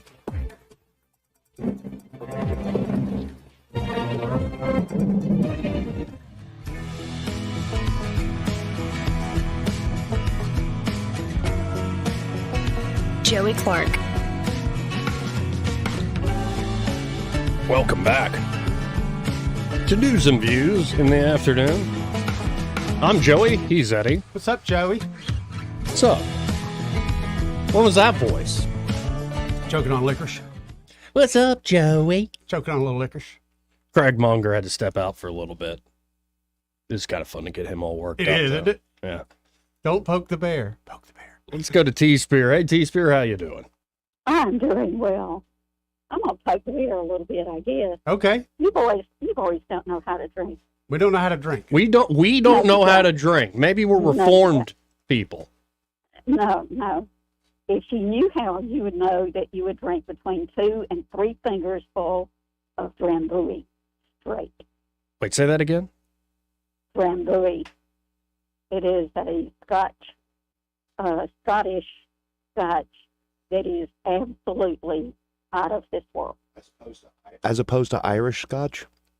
As opposed to Irish Scotch. It's even better. Irish Scotch is good, don't get me wrong. It's even better than American Scotch. But Drambuie, man, it has those tastes of ancient history in it. and you sip on that, and it is tremendous. And what, like, when you do this, what's kind of set the scene for me here, T-Spear?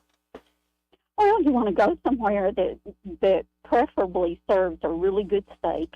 In other words, nothing that's well done and dried out and nasty. Mm-hmm. A baked potato would be okay, or a pasta salad and something green. But you're going to sit down and you're going to enjoy this drambuie, this liquor, before you have your steak.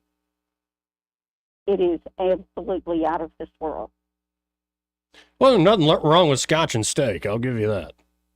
Well, It's a you liqueur. need to try drambuie. It's not a liquor. Drambuie is a liqueur. It is even better than. Oh man, I like it better than I do brandy. She's a fine girl. It has a taste that is definitely all its own, and like I said, it has the history of Scotland in it, and it's just tremendous. Need to try that. And $30 a next bottle, time. too. Woo! Well, I didn't say it was cheap. Ain't Mad Dog. Ain't Mad Dog, that's for sure. Well, T-Spear, I appreciate the call and the lesson here on how to drink. So there's your lesson for this weekend: is go out and find a bar that has some drambuie and have about at least 2 fingers. Oh, And yes, ma'am. the bartender 2 fingers is so deep. good; they know what you're doing. Pardon? Get 2 fingers deep in it. I just don't think I could. I don't think I could handle liquor like that before I eat. It's a liqueur. It's not a liquor. It's a liqueur. It's a liqueur Oh, no. made from scotch. It's $30 a bottle. Does this sound, eating it with a pasta salad, does this sound appealing to you, Eduardo? No, I'm not a big liquor guy like that, though, especially before I eat a big meal. You're just a bush latte guy. I don't even, before I eat something like that, no, I'm just sweet tea. After I eat, then we do some drinking. Well, this is something you can sit on your porch, put your feet up, and enjoy. And you truly have to sip it. You don't chug it. You don't do anything quick with it. You just sip it, and it is absolutely phenomenal. Well, thank you, You T-Spear. guys need to learn about that. Yes, ma'am. You all have a good weekend. Keep up the good work, boys. Thank you, Ann. Eddie, sometimes the down home comes out in you when it's like, no, something like that. I drink some sweet tea, and sweet then we tea. start drinking. After we eat, we start drinking. Yeah, I know. I'm saying I have a lot of that in me too, but just sometimes it comes out of you that I'm like, okay, that's... It just sounds Lowndes County when it comes out of No, you. it sounds like he was raised with several sisters, so he'll go into a lilt on occasion. That's very sweet tea. Sweet tea? What do you call it? Sweet tea. All right. Use your man voice. Can I get some sweet tea, please? No. That's Hey, daughter, better. can I get some sweet tea? Tea. Anyway. Anywho. I just like but like, what the heck was that? It's a liqueur. I couldn't even. You guys got to spell it for me. Like I didn't. It's a didn't- Drambuie, Drambuie. It's a 40% liqueur made from Scotch whiskey, heather, honey, herbs, and spices. And I'm looking, and again, Sounds unique. I'm looking at it, and just a bottle is $34. Now, no liquor worth $34 for a bottle is worth drinking. Not one. So I don't think that is the standard of class and elegance.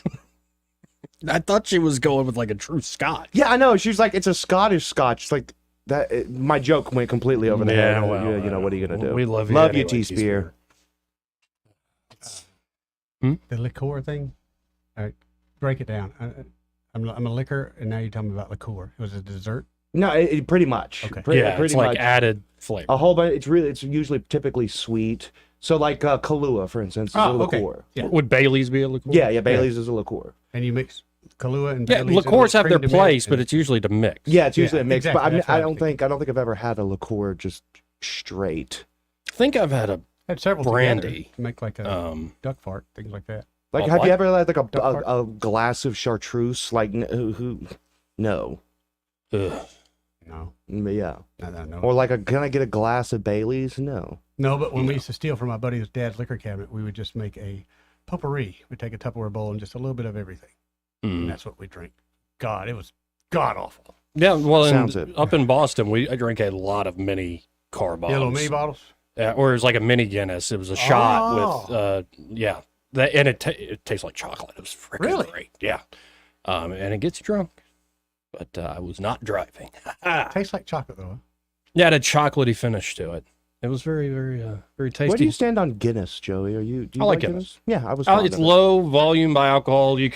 I've learned that I don't like these high volume IPAs and stuff. Like, they taste good, but you get drunk if you drink more than one. At least I do, small little me. So I've learned, I like something like Busch Light if I'm going to drink beer, or something like Guinness. Yeah, Guinness was actually developed by a Protestant in Ireland. He started the brewery because he saw the alcoholism that was negatively affecting. So he wanted to have something that had like some body that filled you up, so you couldn't get sloshed on it. Yeah, no, that's a good idea. I like that stuff. What did Doug Stanhope said? It's like, I never drink Guinness. If I want to have a Guinness, I'll just take a shot and eat a loaf of bread. Yeah, that's about right. Let's go to Red Top. Hi, Red Top. Hey, guys. Eddie, you're never going to hear Joey or I say anything like sweet tea and drinking. You know why? Why's that? That's not allowed at St. Pete. You don't talk that way in Catholic school. You learn to talk right, you learn to spell right, and you do it the rest of your life. Sorry, we've been indoctrinated. Of course, I guess so. I just went to Joey's government not school. Joey's not responsible for anything I say, even though he has to admit he went to St. Pete like me. And I'll tell you, there's nothing more fun than a Bosch band party on Friday night. We've had hundreds of them, and what you do is you make hunch punch. You know how to make hunch punch, don't you guys? Give us your recipe. Oh, Bacardi 151, rocket fuel, Hawaiian punch, ice, maybe a little fruit if you wish. And rum is all I've ever drink. I never drink grain alcohol. Nor do I drink hardly any beer. Maybe a half a beer at the most, because it just makes you fat as hell, you know what I mean? And grain alcohol makes me crazy, guy. Don't give me doers. I might try to kill you. Yeah, like That's what happened when a guitar player got me mad after he got me drunk on doers, and I didn't like it to start playing. Well, I've also been on this health kick, and it's become plain as day. You drink, it just destroys your body. Oh yeah, especially if you're drinking to excess pretty constantly. Well, rum doesn't seem to do that like grain alcohol. It's really nasty. It depends on how much you're drinking to. Yeah, tell that to Hunter S. Thompson. All right. But I'll tell you, that's a great way to build a following too, because in Atlanta, I had a studio on the 10th floor of the Interchange building, which is right at the split of 75 and 85. And we had some big old parties. We would go on the top of the building and party at 3 o'clock in the morning. I tell you guys, Atlanta was fun in the late 80s. The fun never stopped, but it was rather sinful. Oh, yeah. And God bless Donald Trump. What an incredible night. It went on too long. I didn't care much for Hulk Hogan or Kid Rock song, but it was all good. And I thought his speech was fantastic. Especially the first 20 minutes was real buddies, wasn't it? Oh, yeah. So y'all have a great weekend. Listen, we got a few thunderclouds coming, Joey. Get away from the control board. You know how that whole studio is a damn lightning rod. See y'all Monday. Appreciate it. Yeah, in 2014, there was a lightning strike while Greg Budell and I were there in the upstairs studio. Saw the skeleton. And I swear I saw a skeleton. He really did just push back from the board like this. Whoa! And we could smell ozone, and we're like, all right. Wow. Did he burnt hair? Yeah. No, I don't know. But it was like, that was a little nuts. I think it did strike the building. Yeah. Oh, there's no doubt. And then also, he mentioned Hunch Punch, and I've been to many, this is more college days, a lot of different Hunch Punches, and you get pretty drunk on Hunch Punch. The second Rush party, though, I went to, and I didn't join a frat, but it's like, let's go to the parties anyway. Let's see what it's like here in Auburn. I can't even remember the frats. I'm not trying to incriminate anybody, though this is kind of criminal.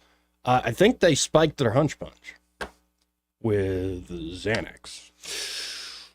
And thank God I don't think anything really awful happened. In fact, I remember me and my friends had a grand old time. Yeah. But Yeah, it's stuff like that where you're like, no, that can kill you. Yeah, Like, well, yes. before what's it called? Fentanyl really took over, and that's what killed a lot of my friends.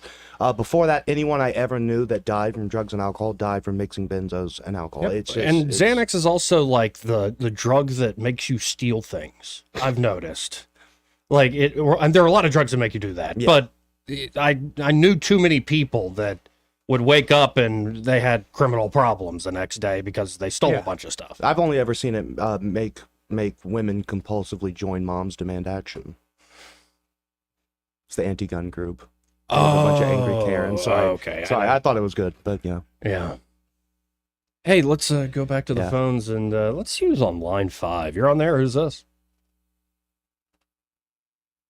Anybody there? If you're on hold, just say words. Line 4. Hello? Yeah. Hey, who's this? No. Oh, this is 99er. How are you today? Great. How are you, 99er? Love your show, and Greg, too. Since you're talking about drinking, I wanted to tell you about my father and his experience with drinking. All right.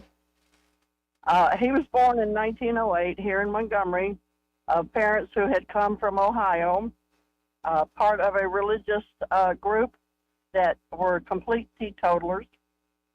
So when my father reached maturity in 1929, he was 21, his father took him somewhere here in Montgomery, some type of bar, had him drink something. It made my father so sick that he was a teetotaler the rest of his life, and he would not even drink root beer. Wow. Wow. So that was what his father wanted to teach him, was the evils of drinking, and whatever it was certainly very strong. Yeah, no, that's a way to teach Lesson somebody. learned there. The opposite happened to me. I was like, I want to do this again and again for a decade. I'm going to get it just right. Yeah, exactly. Yeah.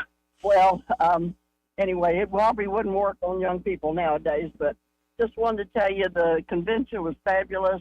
Go Trump. We're behind him all the way. Thank you. Bye-bye. Thank you, 99. No, and I guess I'm confessing here, but, and I think I was producing for Dan and Greg. It would be only on the weekend, but I'd get a liter of Jameson, and the goal was to let the click go off in my head. Jameson gave me consistent heartburn. All Irish whiskey gave me heartburn. Canadian too. Yeah. Canadian whiskey gave me heartburn. Liquor in general gives me heartburn. Yeah.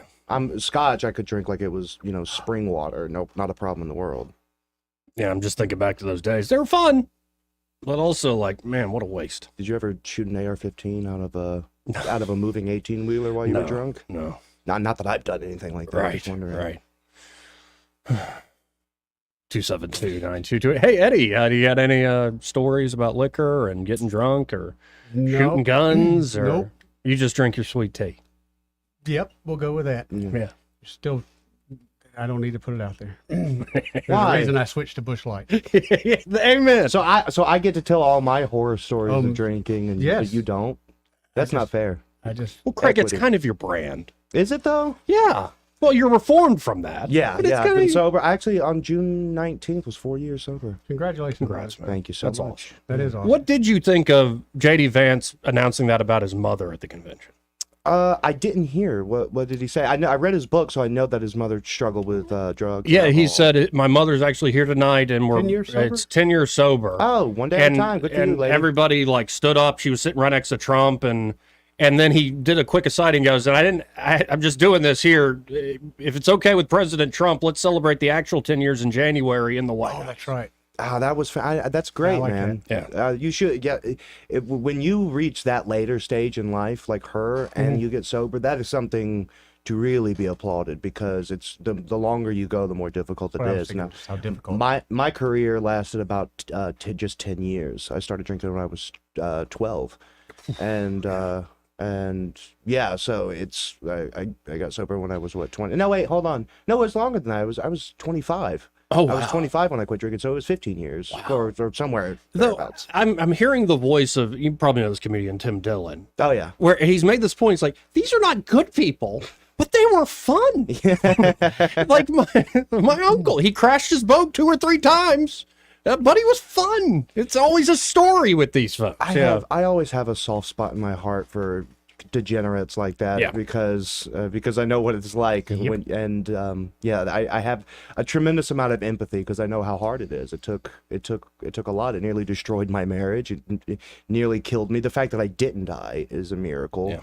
So I'm always very happy when I hear of someone like J.D. Vance's mother who got out. Yeah, because and- so many people don't. And to see her there on that big of a stage, Mm-hmm. right next to Trump, and it's like, okay, I thought JD's speech was endearing. great. I thought that guy is wicked smart. He is, and he has a great story. I know a lot of people hate on him, and I think a lot of his policies stink. But you can't read his book or, like I said, watch the movie, which, by the way, I think it's #1 trending on Netflix today. Yeah, it went up over 1,000% in watching. Yeah. Yeah. Wow. Someone they were brilliant because that wasn't. They must have known something we didn't because I don't think it's been on there very long. Right, man. So we got to get to, because I was just messing with you earlier playing Rachel Yeah. Maddow, but I don't understand this. Like, maybe I could. We need to talk it through, because I personally felt attacked with like all these alt-right people with Lord of the Rings, and I'm like, You don't get you don't. Hitler doesn't get Wagner, and alt-right dummies don't get Tolkien. Right. You just don't. Right. And by the way, I was kind of poking Eddie there about Sweet Tea. Yeah. Yeah, he's gonna start making fun No, of us you guys here. are good. Yeah, he wants us to keep going. I like It's it all when about Eddie it. makes fun of me because I feel like he actually likes me at that point. Love so you just keep guys. it coming. Love you too, bro. Love you All right, too. that's not good. That's not all that. Dude, I'm gonna give you such a kiss here in a second. Crawdad, how you doing? Y'all are about to make me want to go back and drink a Miller Pony on ice. The Sitting high on life ain't never good for nobody. Miller Low Life. Oh, my yeah. grandpa called it. Bubbly. Get the Oh, bubble man. guts. Ooh.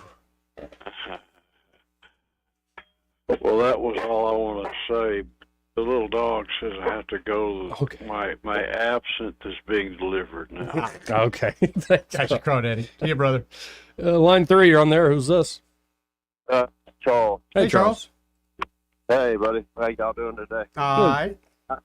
I'll tell you one thing about that moonshine is you can be perfectly fine. This is why when I drink moonshine now, I go camping by myself. So if I'm going to howl at the moon, it's best I do it by myself. So I take my fishing poles and my tent and my quart of moonshine, and I go spend a couple days out on the river. But I'll tell you right now, the thing about that moonshine is you can be perfectly fine laughing, having a good time, but if one person says the wrong thing to you, That's it. that shine will make you flip in a New York second. Yep. Yeah, it gets that anger out of you. Yeah, and then once you done got triggered, there ain't no coming back down from that. This is true. And so it's best just to be like, if you want to drink some of the shine, some of that peach shine or whatever, you know.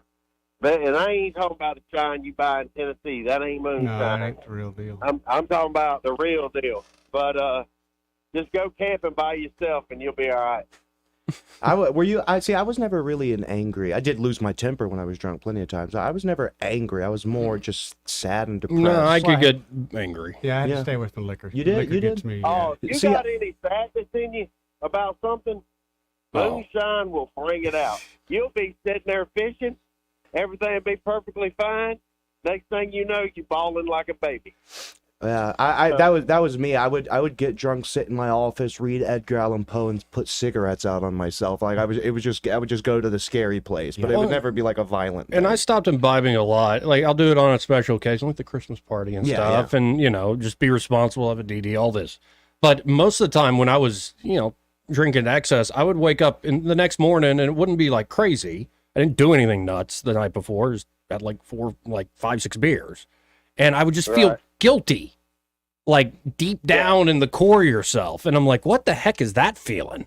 And it just, I'm like, I can't keep doing this. Y'all were talking about stories. I remember one time I was drunk years ago, and I carry all the time. But I'm in a habit where if I'm going to go drinking, I unload my pistol and I put it up because I don't need to have it on me. And the next day, I remember a guy in a store had shoved me, and I was having them flashbacks. I remember a guy had shoved me because he had sat his six-pack up with my stuff, acting like I was going to pay for his stuff for him. And when I sat his stuff down on the cooler next to the counter, he shoved me. Oh, no. And I remember just looking at him, and nothing else happened after that. Well, the next day I woke up, and I couldn't find the one bullet that you keep loaded in, because I stay locked, cocked, and ready to rock. Well, I went and got my pistol and had my magazine, but couldn't find that other bullet. And I'm sitting there sniffing the end of my gun going, oh, Lord, what happened last night? I was like, and I found it, and it was under the console. I was like, thank God. Because, you just got to be real careful about that stuff. Yep. Yeah, Well, that's I can't relate. Appreciate it, Charles. Thank you, Y'all be Charles. safe. See you, brother. Yeah, sometimes you're literally dancing with the devil. Yeah, that guilt thing that you talked about, that's real. When I was in recovery, and I was compelled to speak in front of groups of people, the way I described it was the following morning I decided that either a shotgun or a bottle was going in my mouth, and I chose the bottle every time. So that's when it becomes 24/7, when you wake up and you feel like your blood is made out of motor oil, your head has a heartbeat, you're shaking. Yep. Something's got to give, and I would always wake up an hour before I actually had to get up. Well, and I think it compounds because I'll get a similar, like, really bad mood if I don't sleep well. Yeah. And if you're drinking, you're not sleeping well. And it ups blood pressure. It destroys your body. And I think your way to function, of course, like, if your body feels awful, your mind is going to feel awful. Oh yeah, 100%. It does have a lot of weird physiological effects, and yeah, no, thank you. 272-9228. This part of the program brought to you all by All Pro Heating, Air, and Electrical. And they're at All Pro. Well, it's right there in the name. Whether you need your HVAC worked on or you need your electrical system checked out, they can help you there at All Pro. And if you haven't gotten a checkup on your HVAC, I don't know what to tell you, man, other than you need to call All Pro You're living right on a now. prayer. Let me go ahead and tell you, you're living on a prayer. Right. By the way, I saw a meme. Somebody said, is Bon Jovi 3/4 of the way there finally? No, no, he's totally halfway there. But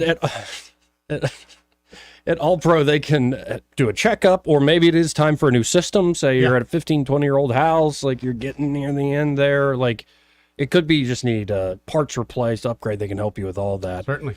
And if you need your electrical system checked out, of course, they can do that. But especially with storms rolling through, get it upgraded, man. Get you the Generac. They specialize in installing Generac generators. So we've got a friend in common that actually has one, and he said his Generac kicks in so quick when they're watching a movie on Netflix, never loses the stream. Wow.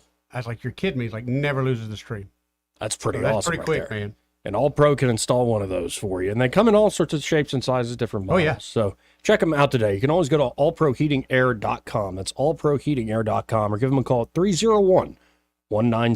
That's 301-1961. And be sure to tell All Pro that Joey and Eddie, those fellas on the radio, sent you. He may not know whether he's coming or going, but whether you're going to work or coming home, Greg Budell is there. Mornings 6 till 9 and afternoons 3 till 6. Only on News Talk 93.1 FM WACV. This is your roving reporter, and today I am talking with an elk.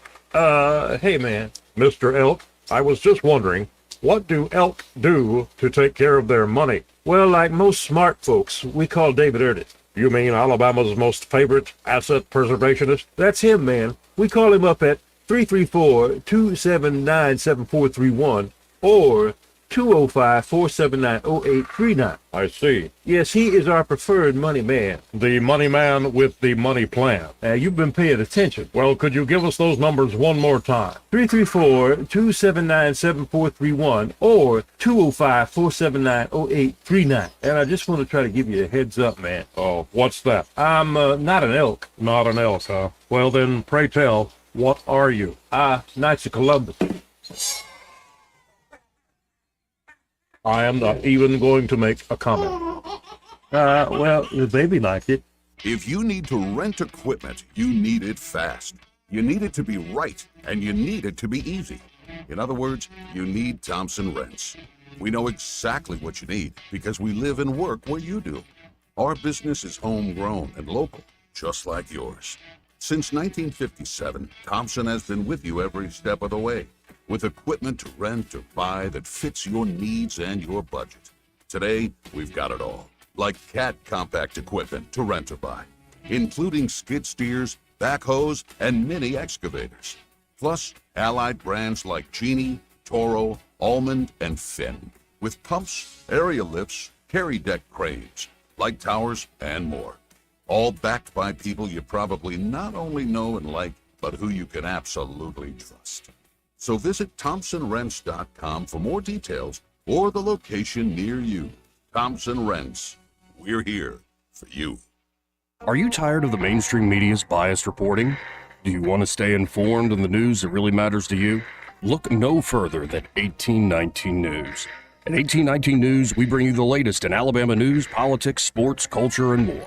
We've assembled a team of journalists with Alabama values dedicated to the truth and the truth alone. Visit us at 1819news.com today. That's 1819news.com. Subscribe to our newsletter. Honest News, Alabama Values.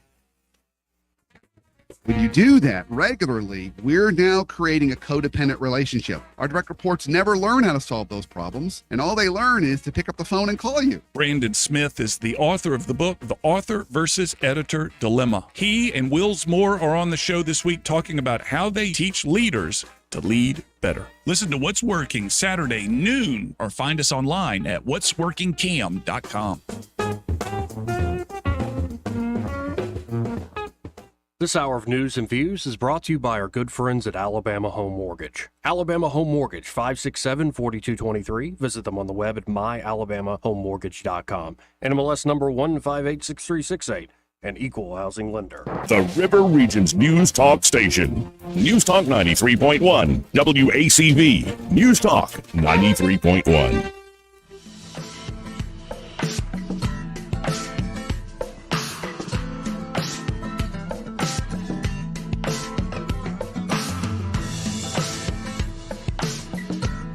Joey Clark. Welcome back. 272-9228 if you want to get on the conversation. And, well, what is the deal with attacking Lord of the Rings? I don't, because you sent me, it's a great, I almost think it's awesome. Yeah. It was a write-up by Politico about how much J.D. Vance loves Lord of the Rings. I'll show this to Eddie. And this was supposed to be kind of a hit piece making fun of him. I'm like, that's freaking awesome. That rules. Actually, pretty good. That'd be a good T-shirt. Yeah, that's pretty really cool. Or one of those little poster action. Oh yeah, it's great. Yeah, so people can see it on the camera there. Yeah, so he's blowing smoke rings like Gandalf with the pipe. He's got the staff. He's got the ring on. He's got the hat. What's the problem? Yeah, this is where I'm a little lost for words. No. Sincerely, what it is Tolkien had a worldview that they cannot comprehend, and that is something where he recognized beauty in a analysis of history that the liberal mind simply cannot comprehend, because he saw value and beauty in the Germanic and the Nordic myths. Yeah. And he brought those in a very English way and created essentially an English mythos of what other societies had that really hadn't come back to England. It was hadn't been everywhere spelled else. out. Yeah. And then he spelled it out, and but also there's a beauty to Tolkien's world, and there's profundity there as well. His analysis of society, I think, and culture and the world in general is spot on. And he didn't want it to be taken allegorically, but you can't avoid the axioms that he presents in his work. But I think the main thing is the left hates things that are beautiful. Tolkien's world is beautiful, therefore they hate it. And I think that Tolkien speaks to C.S. Lewis when he talked about the Lord of the Rings. He said that it creates a longing for a world that never existed. Right. And I think that that's what people have. They see the world of Tolkien and they think, man, that would be kind of nice, even though there's a lot of evil in it, just as there is in our world.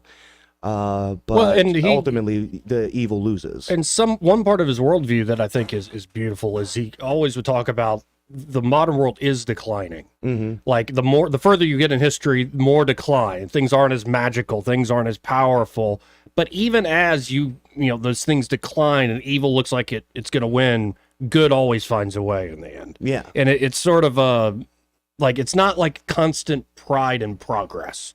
It's more like, no, things are kind of declining. We're not as good, and we have to restore the old ways in order to capture ourselves. And I do prefer Tolkien to say C.S. Lewis in terms of their fiction. Yeah. Because like in Chronicles of Narnia, Aslan is Jesus. Yeah. Pretty clear. Whereas in all the Lord of the Rings books, and go watch the movies, there's no one character that's like Christ in those. Correct. Yeah. It's all an amalgamation of the world, and I think Tolkien would probably paint it more like, hey, I'm not writing an allegory of the Christian story. The Christian story pervades existence in such a way that you can't escape it when you write. It's almost like you can find theology in Fight Club. You cannot escape the truth of the way that the world is. And so he painted it in his fiction and in this fantasy in ways where it wasn't a direct one-to-one, like, obviously Aslan is Jesus, but he speaks to everything that is real in the world in a very in a beautiful and magical way. And a lot of people think that Tolkien was anti-isolationist because of how he wrote the Shire and the Scourging of the Shire, and I don't think that's the case. I think he's like, hey, the hobbits had the right idea, but at the same time you can have a bit of a utopia, but at the same time you need people with swords to kill stuff every now and again. Oh yeah. No, and in letters he wrote about how he said, the older I become, the more I become a philosophical anarchist. He said, I mean it philosophically, not whiskered men with bombs. Yeah. But essentially he meant his unconstitutional monarchy. Oh, yeah. Is actually the phrase he uses. And so this idea of great leaders, great men can rise up and lead communities. And yes, the modern age does not like that idea. They want to keep everybody in the box. We're all the same, right? But the beautiful thing about, say, Tolkien's work is, yes, there is the guy the Return of the King. Yeah. But who does the king bow to at the end? Like, it is about the little people. Like, he does, it's a beautiful thing of, like, there is a hierarchy. There are certain people that are greats, but it doesn't discount the little guy either. And in fact, that's when the system's working the best, when the hierarchy sort of respects everyone down the line and sees their value. And they respected the little people so much that they left them alone and protected them.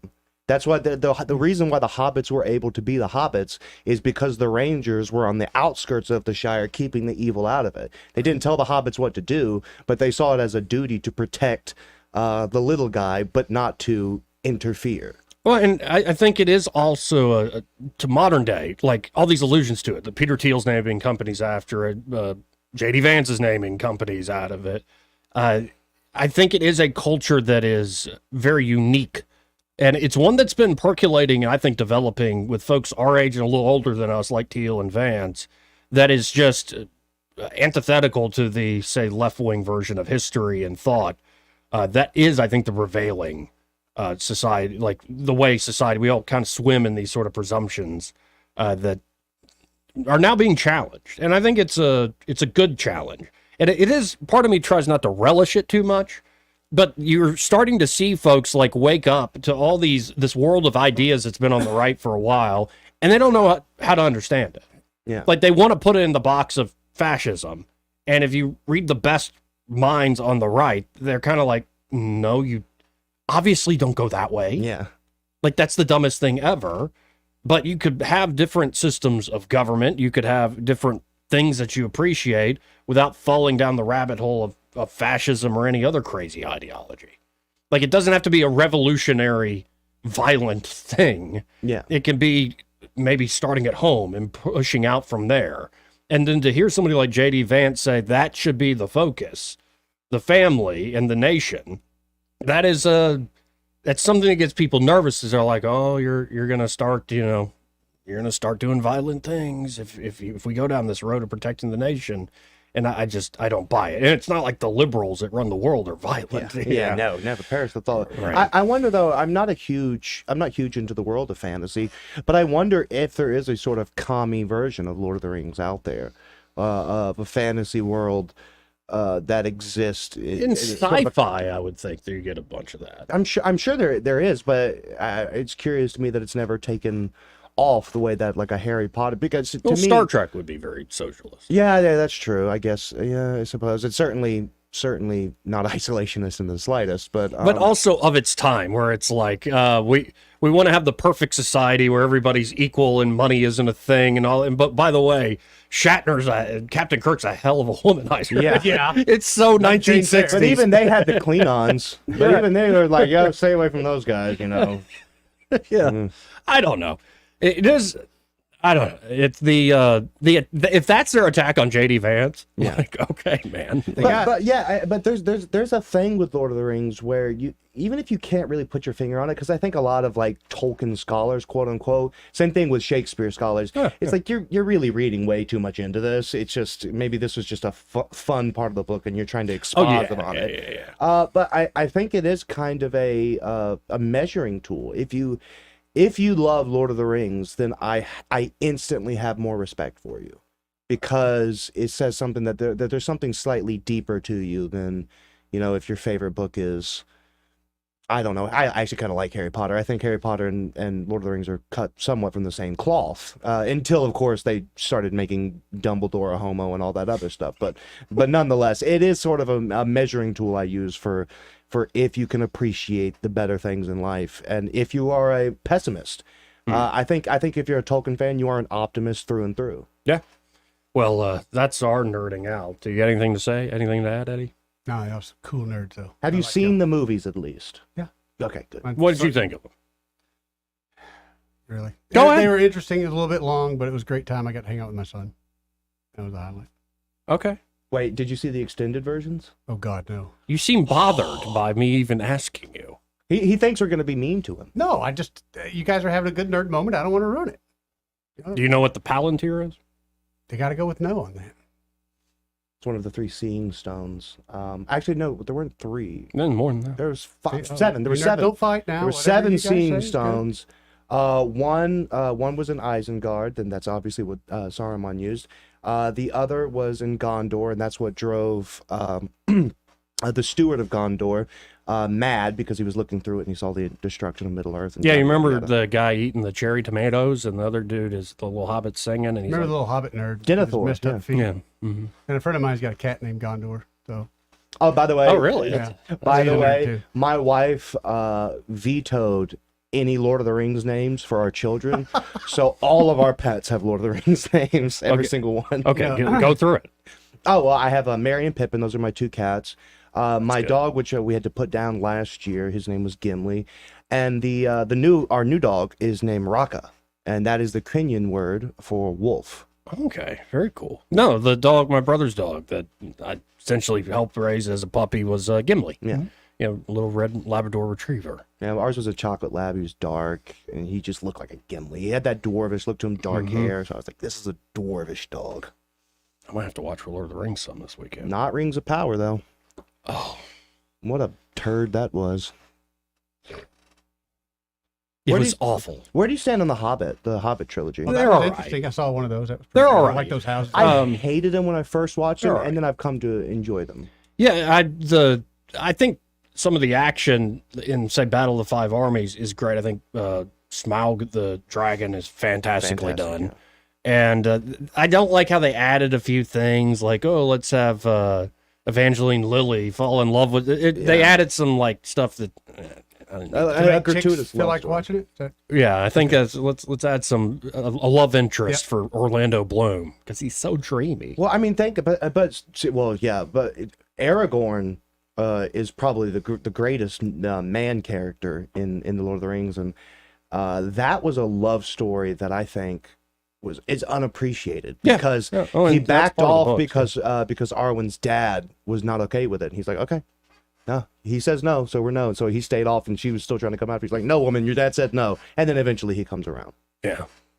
Well, that's a pretty heavy, and that's kind of like thinking about giving away your daughter. Like in the Lord of the Rings, it's like, okay, if you choose this man, you will die.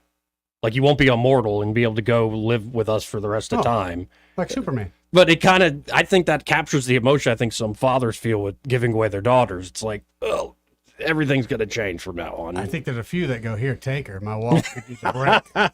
Just saying. Yeah, go ahead and die. Just saying. Let's go to line 1. You're on the air. Who's this? You do know you're broadcasting, right? Yeah, it's Friday and I don't care. Nerds. Okay. So a long time ago, in a land far away, we were talking about some other stuff. And, when that Eric guy was talking, the son, nobody was watching the left side of the screen. Everybody's watching his granddaughter play with her hair and her mouth. Please don't. Please don't say what I think you're about to say. Please don't pick your nose. Please don't pick your nose. She did not. But anyway, she was angelic. To a gentleman talking about unloading his gun and putting it up, I got an interesting factoid here. You can't have a firearm in a place that serves alcohol. Exclusively. Exclusively. Is that it? Yeah. Exclusively? Yeah. So you can take into like a Longhorn. Right, but you can't take it in a right bar. Okay, well, I did not know that. I'll tell you why. But you can't have a firearm and be intoxicated or drinking. Because then, even with a concealed permit, which I have, because I travel out of state, I know in the state here you don't have to have it anymore. But anyway, now I had a law enforcement officer explain that to me, that even if you're drinking, you can't have a firearm on you. And I went, I did not know that, sir. But I wasn't. I wasn't arrested for it. I just had to put it up. But yeah, that's so leaving your gun at home when you're drinking, especially if you're drinking moonshine, that's a good idea. The line of the day, though, was when the $34 liquor was mentioned, and they said, "Well, I didn't say it wasn't expensive." Yes. I'm so glad you caught that. God, this is Alabama. That's $34 is rot gut. That's why they makes it $100. It's like the only thing below that is like aristocrat. I can't think of anything. Hey man, I was in a restaurant one time. We ordered some liquor. This is back when I drank liquor. I don't drink liquor anymore. And anyway, there's a reason. I think 17 states have a law against it now. But anyway, that was back in the day. That was 40 years ago. But anyway, we ordered some liquor at this restaurant, and the waiter told on us that the chef came out. He goes, "I'm not wasting my food." We didn't get the liquor. They didn't bring it. The chef came out. He goes, "I'm not wasting my food on you if you're going to drink liquor before you eat my food." This and is I true. said, "Well, okay. Well, we're not gonna drink. We cancel our order then. We'll drink it after the meal." So yeah, but it was a wonderful meal too. But it was extremely expensive. But he wasn't gonna. So anyway, I guess drinking liquor before a fine meal kind of does something to your taste buds or something. And some chefs are. It's considered very rude in Europe. Very, very rude. And it does dull This guy had an accent. Yeah, I figured. Yeah. That's why they typically serve like wine with dinner, he maybe said we could beer. have, he said he will send us a bottle of wine, and I said, "Well, thank you very much." Yeah, because I didn't know what language to say thank you in. But anyway, thanks a lot, guys. Enjoy talking to you. See you, bud. Appreciate it, man. I do hate bad table manners in that regard. Like if you, I've actually known people, and you know me, I'm a diet freak, and I take my food everywhere. But even if I'm in the most extreme diet, if someone invites me over to their house, I'm going over and I'm eating. I've actually had people that have gone to people's houses and they've brought food with them. I've seen that happen one time. I cannot. That is so offensive. It's unreal. So that kind of thing of like you're about to go to a fine establishment, it's like we'll slam back a couple shots of Jaeger before we eat this foie gras. It's like, how about you not? Yeah, ew. This part of the program, this entire hour, brought to you by Alabama Home Mortgage. And they're at Alabama Home Mortgage. Kim and Madeline are ready to help you whether you're looking to buy or refi. So maybe you're looking to buy. you have to. You're, say, new to the market. Yeah, so you're moving in. You don't want to pay rent no more. And you haven't been through this process before. These are some of the best folks in the world to go through this process with, especially your first time. They're fantastic. Yep. They can walk with you every step of the way. They know the process from pre-approval. Do not skip that step. That essentially tells you, here's how much you can afford, here's how much, what you should be looking for when you're going into the market. But every step of the way from pre-approval all the way to closing day, they have your back. And if you are looking to refinance, whether to get debt off your back or especially credit card debt and with those high APRs we have right now, or it could be you don't really have an issue, you just want to rearrange your finances, maybe reinvest in yourself, your home, your family. They can help you out with that there at Alabama Home Mortgage. So give them a call today at 567-4223. That's 567-4223. Or you can always visit them on the web at myalabamahomemortgage.com. There is a difference in mortgage companies like Kim and Madeline. Prove that to you today. NMLS number 1586368 at Equal Housing Lender. Want to carry News Talk in your pocket? Download the News Talk 93.1 app from the App Store. Available on iPhone and Android. Never miss a moment. Download now. The Rich Thomas Weather Network, brought to you by Montgomery Paint and Body. From a little fender bender to total body repair, MPB will fix it good as new, maybe better. For over 35 years, the Turner family has been getting you back on the road. Call 279-7325. Rich Thomas Weather. Well, hi, everybody. We are settling into a new pattern that's going to be around for several days. Increased showers and thunderstorms, still random, but a lot to go around. They will be most numerous, of course, in the afternoon and evening hours for the next several days. Low tonight, 72, but the afternoon highs for the next few days near 90, and sometimes not even that warm. Watch out for dangerous, intense lightning and also some very heavy downpours and gusty winds in some of the stronger storms. From the Blue Water Weather Center, this is Rich Thomas. John Bobo with Capital Tractor. Have you heard the news? Capital Tractor will soon be moving to a brand new location in Montgomery. With lots of Kubota inventory, we're going to sell it instead of move it. Our big moving sale is a great time to get a great deal on a Kubota at Capital Tractor in Montgomery. The Tears family has been your local Roto-Rooter service since 1964. Drain cleaning, plumbing repair, and those troublesome septic tanks, no problem. Technology has changed a bit in the last 54 years. Video inspections of lines to locate problems is available, as well as scheduling your appointment online. River Region residents have trusted Roto-Rooter for over half a century. You can too. Call today at 272-7130 or visit online at rotorooteralabama.com. Call Roto-Rooter, that's the name, and legal troubles down the drain. Roto-Rooter. This hour of news and views is brought to you by our good friends at Alabama Home Mortgage. Alabama Home Mortgage, 567-4223. Visit them on the web at myalabamahomemortgage.com. NMLS number 1586368, an equal housing lender. Live local talk. The River Region's only 24-hour News Talk FM station. News Talk 93.1 FM WACV.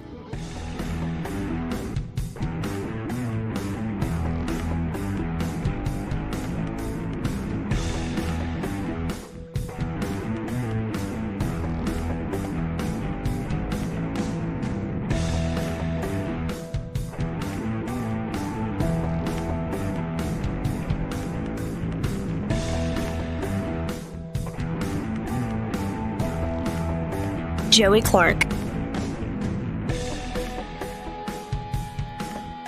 Welcome back to News and Views in the afternoon. Well, it's that time of the day. Let's go right to the phones to talk to Michael Cohen of Cohen's Electronics and Appliances. Hey, Michael. How you doing? Hey, I'm doing great. How are y'all? Doing all right. So let's talk about grilling. Grilling. Like, there's all sorts of different ways to go about this, too. I know y'all have, like, both my dad and my brother have the Traeger, the pellet smokers and grills, and those are fantastic. But y'all have that, but you have the many other ways, maybe different options people can go with their grilling. So to me, there seems like there's two cults out there. One of them is the Traeger people that love the pellet, and the other one is the people that love Kamado Joe, and they want to have a smoker, a real charcoal type of grill. And to me, you don't go wrong with either one. It's all a personal preference. People like me that aren't that great at grilling cheat, and we can do something like a Napoleon that's gas, and it's just stupid simple. You just pre-fill the bottle. The cool thing that I've been told about the Napoleon is nobody tastes the meat like it's from a gas grill. It doesn't have that gas kind of taste. But, whether you go Traeger, whether you go Napoleon, whether you go Kamado, I've got some customers that have two types. And, and everybody's got a different way of grilling, and they got a different amount of family that comes over to visit them. Yeah. So some people need more than one grill, and some people can get by with one. Yeah, you treat one like your Napoleon as I'm going to grill some shrimp and chicken and steak for a big get-together, but you have that smoker there if you want to say, smoke Brisket? a butt or a brisket. Yeah, well, yeah, and if you feel like you can drink a half a case of beer, then, you get that smoker out and make a day out of it. That's right. See, Eddie was getting bored. We were nerding out about Lord of the Rings. He's now you got me all brightened excited. up. He's like drinking and watching something smoke. I'm all about that. Lord of the Ribeye. Well, folks, you got to get by there because not only do they have the great grills themselves, but all sorts of grill accessories and add-ons to all these different products. You can check it out online at thinkcohens.com, but I really encourage you to stop by there on the Boulevard, 2515 Eastern Boulevard here in Montgomery. They're open 9 to 6, Monday through Friday, 9 to 4 on Saturdays. And be sure to find Michael or one of the great team members and be like, hey, I heard Michael on the radio with Joey and Eddie. Fantastic. Come see us. Thanks, Michael. Thank you, Michael. Have a good weekend. Y'all too. Take care. Got to hit this top of the hour break. But actually, Sam wants to nerd out. I wanted to nerd out with you guys. Hey, Sam. Don't let me forget, pick up the shredded cheese. The family prefers Velveeta. That's it, guys. Man, I'm enjoying the show. Busy and running around, but the whole thing, hey, Craig, I've still got my father's copy of The Hobbit, the play version from the when he was in elementary school, sometime in the 40s. I got it filled up in a bag, but just it's hard to describe. Well, it's not hard to describe. It was extremely popular when it came out. Okay, so it was like everywhere, and there's a reason for it. People working together, striving for the good family, good Christian values. But I don't know how much time we got. So I'm thinking the animated version of The Hobbit. What was the one that it just almost looks like an acid trip? It's kind of cool. Yeah, it's really cool, actually. Really well done. But that was a good adaptation. Yeah, and The Hobbit was written just as a tale for one of his kids. Yeah, like it was just standalone tale. Just a standalone tale for one of his kids, and he expanded an entire ethos out of that. It was fantastic. Well, I think an Americanized version of that. I was a teenager in the '70s. I was big into your D&D. I'm still a fan. I love it. But I can remember all that. There's people freaking out about Dungeons and Dragons back in the day. And listen, it got back to the people you played with. If you was a bunch of most people were good and driven by you know what I'm saying. I think that Sammy's up to some occult activities. I remember that. Then Ouija boards. I remember people saying that, and then I went to one of those, and I came back. It's like, no, dude, that's the last thing you got to worry about. That's just a nerd fest. It's good. Hilariously, though, too, I grew up in very fundamentalist circles, and Harry Potter was anathema. Meanwhile, Lord of the Rings, okay, cool. Yeah. You're all good. It's like, that guy's a wizard, too. Like, what's wrong? Where's the consistency here? Well, that's where you learn that butterbeer, and then it's all downhill from there. There's more alcohol in Tolkien than there is. Oh, no. Tolkien loved himself some beer. He loved beer. So sure, I did too. But I took Joy's advice. I quit drinking every day. I feel a lot better. Oh yeah. Good deal. Yeah, man, that was so good. Oh, how much time we got? We got it at the top of the hour, man. Yeah, man. Listen, thank y'all. Okay. Appreciate it, Sam. Appreciate it, Sammy. Makes you Final think hour. More nerds out there. See, you don't read books? Nerds. Like fiction, like The book epic I'm reading fiction? now is Improving Your Airbnb. That's okay. He's a businessman doing business. Now, I do like mythic stuff. Like literally the Pizza? old, like pretty good movie. Stephen Fry, for instance, in Jolly Old England. Oh, big lib, but golden, like voice from God. I know you hate that description, but it's a beautiful voice. And he just retold a lot of the Greek myths, did like a 3-part series, and it's great. He Makes does it a the lot Harry more Potter- accessible. He does the Harry Potter books, so you can't get him in the U.S. You have to get him in the U.K. Yeah, But really. he did the voiceover for those. But again, think about this: Jesus used parables. Yeah, fiction tells more truth often than the than- literal than the scientific material exactly. is fact. Yeah. Yeah, I do appreciate this guy. He's a big atheist named Alex O'Connor, his channel. But he wrote this huge thing about, for unheard.com about, no, God didn't save Donald Trump. And when I read it, he's a Cambridge philosophy PhD. So he got into utilitarianism. Oh, so God saved Trump, but he didn't save that guy. Yes. And I'm like, dude, you're kind of missing the point here of what people are talking about. Jacob have I loved, Esau have I hated. That's how it works, bro. And also, when somebody says, well, fortune smiled on Donald Trump, are you just going, oh, he got lucky like at a casino? It's like, no, fortune has been something that's been hailed as a force beyond man for a long time. Yeah. And you're kind of saying the same thing. Yeah, Napoleon said that was the trait he looked for most in a general, was good fortune or luck. Right. Yeah, it's a quality. Yeah, it really is. It is.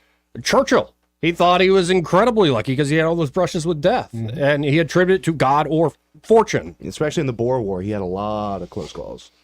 Yeah, what did he say? It's there's nothing more exhilarating than being shot at without result. Yep. I wonder if Trump felt that way. He shot a guy charging him with a saber in the gut. Churchill did. Anyway, let's hit the top of our break. Broadcasting from the Riverside Chevrolet Master Control Center, this is WACV Cusana, News Talk 93.1 FM. When it's Chevy, it's Riverside. With SRN News, I'm John Scott. A major internet outage affecting Microsoft is disrupting flights, banks, media outlets, and companies across the world, with problems continuing hours after the technology company said it was gradually fixing an issue affecting access to Microsoft 365 apps and services. President Biden's campaign is insisting he's not stepping aside. Biden's campaign chair acknowledged slippage in support, but told MSNBC the campaign sees multiple paths to defeating Republican Donald Trump.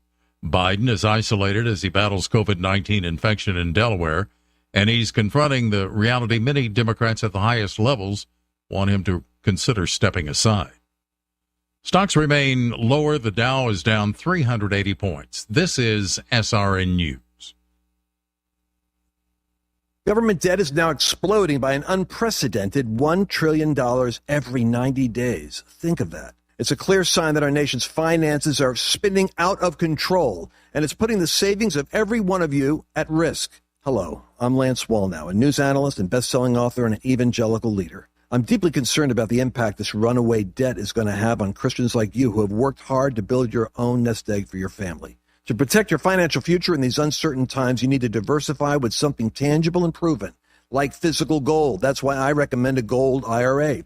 To learn more, text FAITH to the number 989898, and my friends at Birch Gold Group will rush you a free info kit on how to move your IRA or 401k to physical precious metals, tax and penalty free. So don't wait. Just text the word FAITH to 989898 to get your free info kit on gold IRAs. Birch Gold Group is the only company I trust. There's no obligation. So text FAITH to 989898, and I pray this information helps you achieve prosperity and peace of mind. Hello, everyone. Robbie Pelt with Capital City Roofing. If you think about it, your home is your biggest investment in life. Your roof covers your home, so why jeopardize your biggest investment on a roofer you don't know anything about when you can deal with a reputable roofing company like Capital City Roofing? We have an A+ Better business rating and the best manufacturers and workmanship warranties available. We do all residential and commercial roofing applications that are certified through the manufacturer to ensure you get the best material and workmanship money can buy. We also have your project in our best interest before and after construction has been done. Don't hesitate to call us if you have any roofing issues or questions. We will match any of our competitors' price and give you the same great workmanship warranty. We also give free estimates. Give us a call today and let us show you the difference. 277-3311. That's 277-3311. Or you can check us out on the web at www.capitalcityroofing.com. Capital City Roofing. We capitalize the roofing industry. The Rich Thomas Weather Network, brought to you by Alabama Wholesale Lumber. Alabama Wholesale Lumber, serving the river region with the best quality building materials for decades. Contractor to do-it-yourselfer. Call Alabama Wholesale Lumber. Rich Thomas Weather. Well, hi, everybody. We are settling into a new pattern that's going to be around for several days. Increased showers and thunderstorms. Still random, but a lot to go around. They will be most numerous, of course, in the afternoon and evening hours for the next several days. Low tonight, 72, but the afternoon highs for the next few days near 90, and some towns not even that warm. Watch out for dangerous, intense lightning and also some very heavy downpours and gusty winds in some of the stronger storms. From the Blue Water Weather Center, this is Rich Thomas. For the lowest prices around on flooring and DIY flooring installation supplies, Budget Floors and More is your new best friend. Luxury vinyl plank, carpet, ceramic tile, floor installation supplies, and more with prices lower than the big box stores. Budget Floors and More, Hunter Lane across from Del Rey to Publix. 1819 News. U.S. Senator Katie Britt and Alabama Congressman Gary Palmer are praising the speech delivered by Donald Trump on Thursday night. Trump officially accepted the Republican presidential candidacy. Palmer called Trump's address to the RNC delegates as well as Americans that were watching a powerful and heartfelt speech. Palmer says Trump laid out a vision that shows he's the leader our nation needs at this point in history. Senator Britt said that by the grace of God, Trump was there tonight, calling for unity for the nation less than a week after an assassination attempt was made on his life. Let me begin this evening by expressing my gratitude to the American people for your outpouring of love and support following the assassination attempt at my rally on Saturday.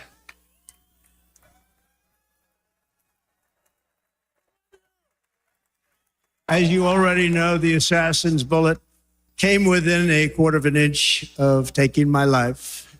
I'll be back with more Alabama stories after this.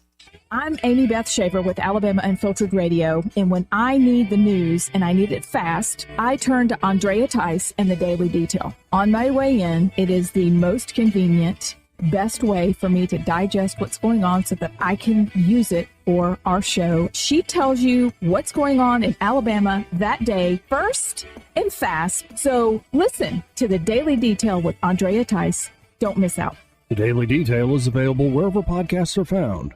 A groundbreaking date has been set for this coming August 13th to start the construction of Golf Suites in Opelika. The golf-themed entertainment facility will be located at the Landings Development. This will be Golf Suites' 4th location nationwide.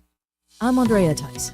For more news affecting Alabamians, go to 1819news.com. And while you're there, subscribe to the daily newsletter. This hour of News and Views is brought to you by our good friends at Cole Plumbing, 279-8919. Cole Plumbing is number 1 in the number 2 business. You don't have to dig a hole. They have proprietary pipelining technology. Ask them about their tankless water heaters. Remember, when you have trouble with your bowl, call on Cole. At Guardian Credit Union, we believe that banking should be personal, just like the relationships we build with members. Imagine a place where you're not just a credit score, but a valued part of our community. At Guardian, our dedicated team takes the time to listen, understand, and tailor financial solutions that fit your unique needs. From buying a car to saving for college and even starting a small business, we've got you covered. Come experience the Guardian difference and let's achieve your financial goals together. Guardian Credit Union, where you belong. Federally insured by NCUA. The views and opinions of the following program are solely those of the host and other contributors. These do not necessarily represent those of Liberty Acquisitions 825, Blue Water Broadcasting, its management, staff, or any advertisers.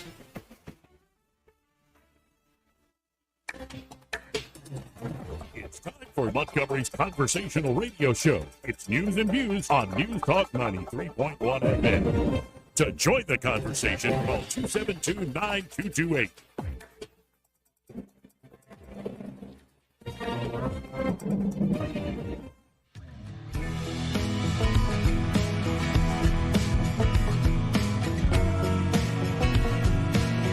Joey Clark. Welcome back to News and Views in the afternoon. Now, it seems like at least folks that are not dyed-in-the-wool never-Trumpers are feeling, and they pay attention to politics. I think there's a great energy behind the Trump campaign at this point. Oh, yeah. And just that iconic photo, like even Mark Zuckerberg, like we were playing earlier, saying that that's one of the most badass things I've ever seen in my life. And it just, I think, is objectively true. Yeah. But of course, that hasn't stopped people because I guess it's their job to downplay the epic and the badass. So who do you think would be like somebody perfect to downplay that stuff, to poo-poo it? Well, it would break. Number one, it'd be an old woman, I suspect. And she would probably be on The View. I want to point out one thing. I'm speaking to fellow Christians. I was raised Catholic. I'm a Christian girl. No, she's not. When something like this happens to you, like this assassination attempt, and you say something like God was watching me, that is a very unchristian thing to say because it's very narcissistic. What about Corey? What's his name? Compratore, the fireman who also got I don't killed. know. I think some Christians. What about all those guys who got Sandy killed on Sandy Hook? All of those people. Yeah. It's God was watching me and not watching them. There's something very disturbing. God should have pulled the plug on that mic yesterday. Even your co-host thought your joke sucked. Yeah. But that's such a vapid, brainless interpretation, because the entire Christian story is that God does what He wills, right? And you are to receive both hardship and blessing with equal levels of gratitude. Yeah, but why would God help only pick Moses? Why wouldn't He pick somebody else to help? Yeah, well, I mean that's the point. Is He told Moses? Funnily enough, He said, "Whenever you're going to go back to Egypt, demand that my people be set free.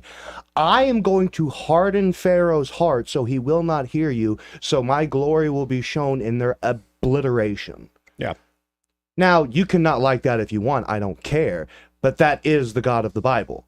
And by the way, if you think the God of the left side of the book is meaner than the God on the right side of the book, read all the way to the end of the right side of the book. Yeah, that's right. Yeah, it kind of ends with a bang. It ends with kind of a big old bang. I like how you put that. Yeah. Yeah. So, but again, I would be surprised if she could name 5 books of the Bible. It means nothing. I was raised Catholic, I'm a Christian girl. You're supposed to accept. The point is, God has decreed from before time all that will be. And so your job is to accept whatever place God has for you with gratitude and with thankfulness. Well, and it'd be one thing if Behar came out and goes, well, what is the problem of evil? And got into the exactly. philosophical thing. No, that's not. It's just, how dare Trump say this? It's just, Theodicy, I never read it. That was great. That was a great joke, Joey. Don't act like it wasn't. And then I'm sticking with The View because it's good to get a dose of what other people are putting into their minds. Is that John Travolta from Battlefield Earth? Pull that up on the stream so Good people call. can see it. That's a great reference. Yeah, very good. I thought God did us all a favor. He was not getting re-signed for next year. The View is done. No, this is Whoopi Goldberg. For me, I have a lot of faith in the American people. Mm-hmm. And I don't know very many men who want to be talked to the way that this man has been talking to men in his audience. I don't know any women, and I know his grandchild was up on the thing, and they're trying to humanize him and change your idea about who this guy is. Don't fall for that. Trump, you're talking about. Yeah. Talking about Trump. So what Kai Trump said was just not true? Like, he isn't a great-grandpa to her? Or isn't a wonderful grandpa to her? Where are your grandkids, Whoopi? I've never heard them show up next to you and say how great you are. Right. It's like, how dare you humanize them? The man... We've been trying to program you for years. You're slipping. Don't let it work on you. They cut the camera off right as he bit her face off. Don't let Right. them lie to you. He eats children. Mm-hmm. It's like the man is surrounded by a legacy, and that legacy adores him. Yeah. So say what you will. I judge people by their children more than just about anything else.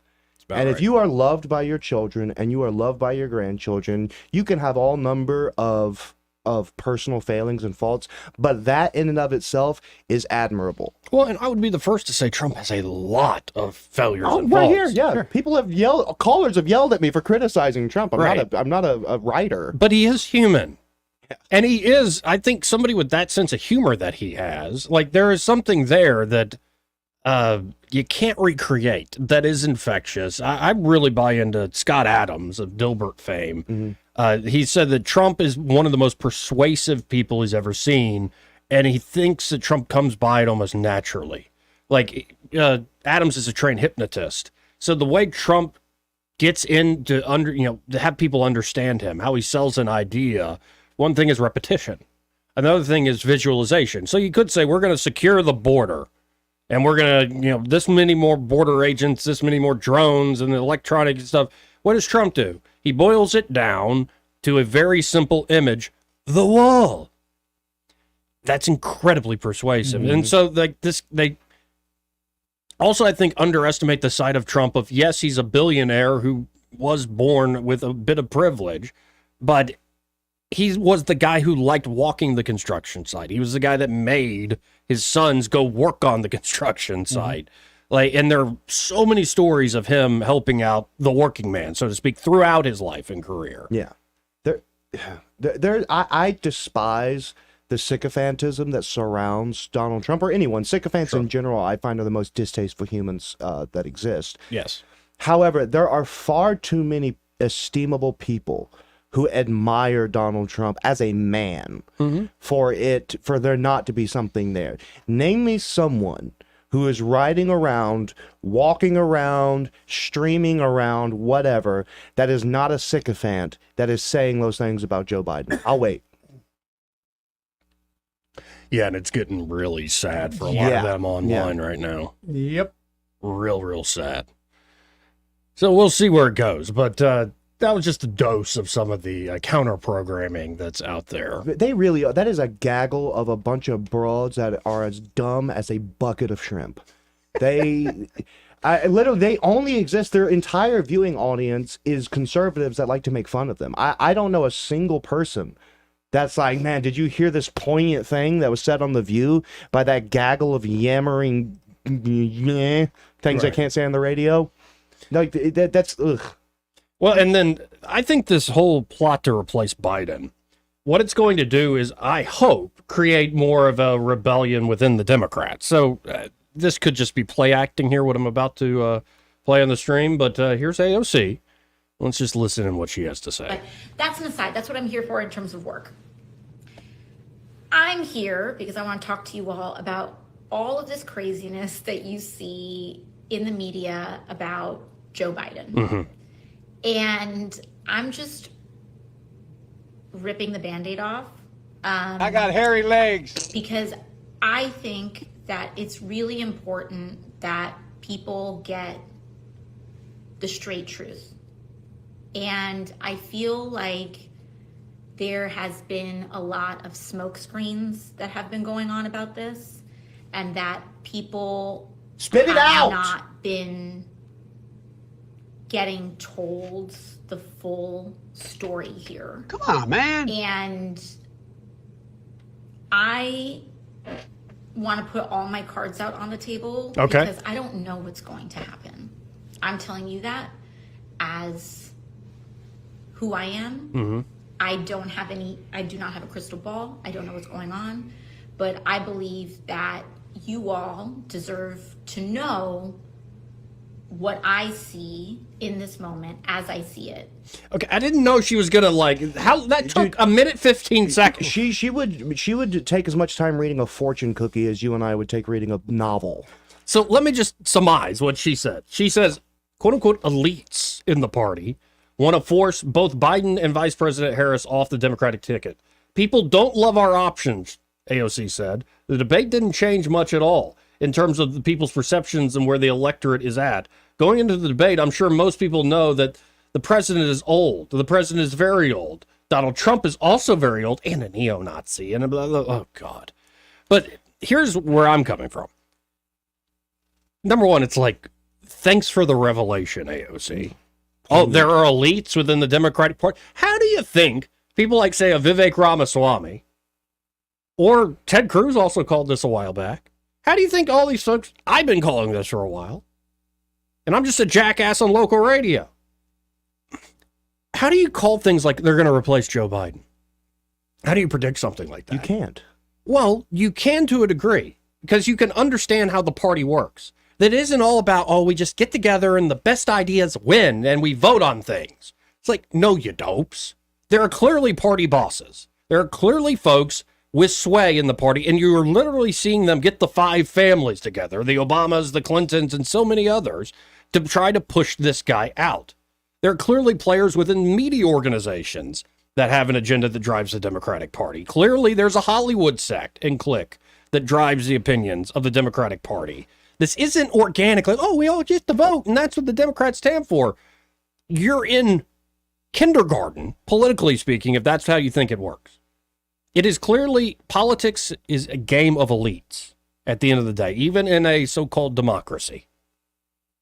And so if the party elite are at threat of losing to somebody they deem a neo-Nazi, I think I actually have the clip of AOC saying that. I was a Nazi.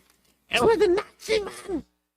By the way, but just looking at her, that is a face that will put sugar in your gas tank if you tip the waitress too much.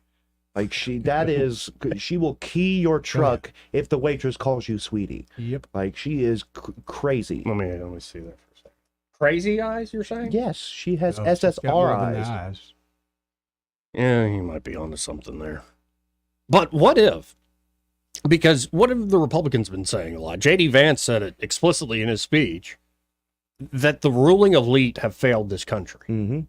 Do you know anybody on the left who, say, is younger especially, who's a little upset with what they did to Bernie all these years, every election cycle? I'm more upset than most leftists, I think. Right.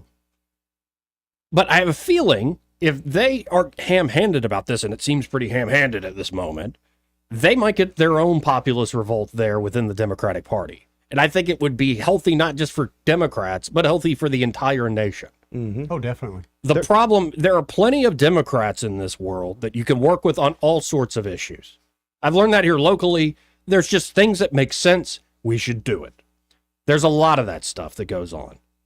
And it would be nice if the populists on the right started working with the populists on the left. Now, there will always be competition of who's king of the hill and who's actually going to drive the car.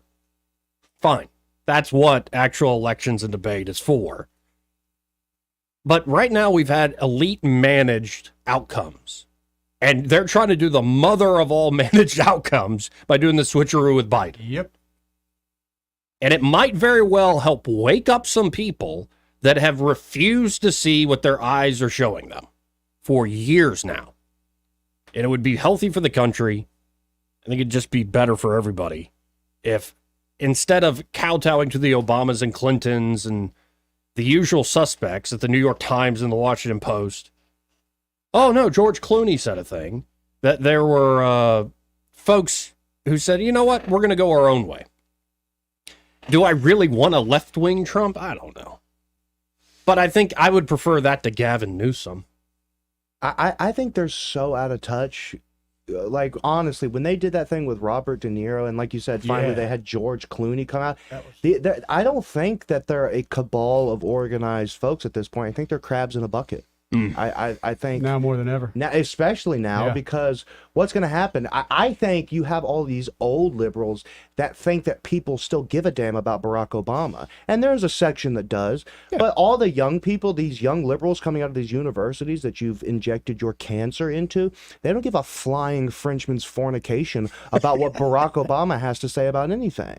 You had to alliterate the F. Yeah, I did. Nicely done. Or Michelle Obama, for that matter, or Gavin Newsom, or any of these people that they would prop up to be the future leader. They are out of touch because their messaging has stopped working in the age of the internet. That's why AOC really, she's an outsider for the lefties. Right. She's dumb as a box of rocks, but she's this. And also, this new thing. she plays radical and then she comes to heel. Oh, yeah. Well, and also, I just call him out on it. Bernie has been independent a lot of his career, but he would always balk at the chance to actually go his own way. Mm-hmm. And as opposed to, say, somebody like Ron Paul, who just, no, I meant what I said, and I'm not endorsing Mitt Romney. Yeah. Right. And honestly, the best case, the best liberal person for them to put up would be RFK Jr., and they never will. You're right. Never. Because they have this antiquated idea of establishment. The problem with the modern Democratic Party is they have no identity. Their identity exists exclusively on hating one person, and that's Donald Trump. So, hey, he's probably going to win in November. What are you going to do after that? You better go through a significant rebrand, or it's going to be trouble for you for quite some time. Well, and I think there's some pullout. What is it? Like 30-something% of 1/3, like 33, 34% of Democrats believe Trump staged the assassination attempt. Yeah. That's a recent poll done. And it's like, well, and I've been saying this for years. It happens with most folks in politics. Think of like a football game. Mm-hmm. If you're a diehard Auburn or Alabama fan, you're not going to be able to have you could not be the referee. Mm-hmm. Especially like, say, something like pass interference that is a judgment call. If you're a Bama never commits pass interference. Don't you remember helium in the ball? Right. I mean, yeah, a true fan cannot just know. Yeah. Right. And I think there are folks that get so fanatical about politics that they see what they want to see. Right. And that's not unique to the left by any means. That's a lot of folks out there. 100%. But it's shocking when 30-something% go, well, that was obviously staged. I'm like, no, I think that was like one of the realest things I've seen in a long time, because most of what we do see in politics is completely fake. Yeah, that's from people who have no concept of how the real world works. Well, first of all, politics in general invites the most mentally ill people that you can ever imagine. I've seen it personally. I have to go to events all the time, and no matter what side you're on, you're going to have a gaggle of extremely mentally ill people supporting either side. Activism just simply does that. And then what about going to a libertarian function? Oh, God. A presidential candidate came on to both of us. Yeah, I didn't want to mention it. I just interviewed him again. Oh, did you? Yeah, I did a straight up interview, like just. I'm sorry, we're on the air. No. Yeah, he did. He told us his whole life story. Yeah. But it's interesting. But no. What I was saying is, the people that believe that are people that have a very childish view of the world, that think that shooting someone in the ear is a really easy and plausible thing to do. Like, nobody. Listen, Carlos Halfcock could be sitting where you are, and he'd say, "I'll give you $10 million if you let me shoot an apple off your head." I'm going to say, nah, dog. No. Nobody rational would think that. Say he hadn't moved that half inch or that quarter of an inch. It's a small round that was fired, but so it wouldn't be like it was a huge explosion. It would be like it would rattle around. And that's why he would die within the skull. No, but there's brain a centimeter away. It's not even just him turning his head. If the wind was blowing 1 mile an hour quicker, he would have been dead. Yep. Yeah. That's how close an ear is to the brain. Yeah. And you're right. It does. It'll go in, and sometimes it'll pop straight through, but sometimes it'll just rattle all over the place. Well, and folks, why wasn't his whole ear torn off? It's like, it wasn't a 50 cal. Yeah. That would have, obviously, like 50 cals will rip an arm off if it flies through like there, but no, it's a very small round. But even that very small fast round, it'll blow the back of your skull out from that quick. Okay. I've seen it done, and obviously not in person, but yeah, you're not taking that risk, to stage an assassination attempt. Well, and everybody's, it's fake. It's like, there's a man who died. Yeah, and 2 other people seriously injured. Mm-hmm. Like, it's a man died diving on top of his family. Like, you're not right. How can you discount that and come back and say it's fake? Well, and at the end of the day, folks do want to see what they want to see, and you can vote, honestly, for whatever reason you want to vote for. I said it the other day. I was all in on Trump because of the dancing. I think that's as legitimate as reason as, I want lower taxes, or I want to protect Bitcoin. Or saw lots of Trump dancing last night, too, from other people in the crowd. Yeah, the dancing is pretty. Yeah, it was pretty. By the way, did you find the ear bandages cringy? I know that, too. I thought that was a little much. I love how people said, Trump's rocking the new 30 milligram Zen.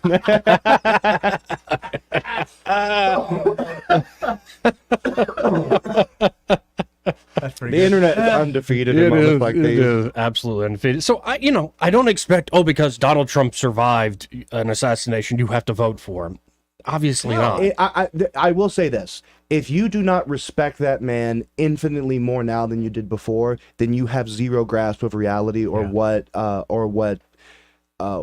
kind of stones that takes to do what he did. Yeah. Not many people in the world have that composure under literal fire. We were talking about Tolkien and mythic stuff. That's modern myth. But if you go back to, the Odyssey and whatnot, it almost still sounds weird for modern people to talk about honor, courage, like talk about the, say, old values, the virtues that used to show that sort of strength. We don't really talk in those terms these days. We talk about who's caring, who's compassionate, who's nice. Soft. I was thinking about that with the Secret Service things, and it brought me back to Uvalde after the Uvalde shooting. It was like, what should those officers do? Well, in time gone past, every single one of those officers would have fallen on their sword. Right. They could not live with that level of shame. And so now with the Secret Service Director Cheadle, I'm not saying you necessarily have to fall on your sword, but honor would demand that you resign your post. Exactly. Honor, I mean, and I'm not saying you go the Corbulo route where you literally fall on your sword at the behest of the emperor, but honor demanded something before. It demanded something. There were people in World War II. This is that book where they made that movie Hacksaw Ridge. I cannot remember the guy's name, but he was a conscientious objector who joined as a medic. Desmond Dawes. Yeah, he had friends who tried to join up for World War II, and whenever they were medically disqualified, they took their own lives because they had that level of honor and feeling of mine. Now, obviously, I don't think that was the right thing to do, but they felt the compulsory tug of honor so much that that's the route that they took. We have almost no men like that in here. And then you see someone get shot in the head, and he stands up, and what does he think about first? He thinks about his people. And he was like, I'm going to bestow this courage that I have found in my gut. He didn't know he had that before he got shot. Right. He didn't know that was there. He found it, and he's like, I'm thinking about my people, and I'm going to give that to you. And what he pointed out in the speech about how the crowd did not run. Didn't run. You heard screams, you heard shouts, but you see everybody there, staying there, waiting, looking. What happened? And I don't think it was just folks in the crowd. That's what I wrote about this week. I was sitting there refreshing on Twitter. What happened? What happened? And I will never forget that moment of seeing him rise up out of that human shield and start pumping his fist in the air. Never. Like, it's just right.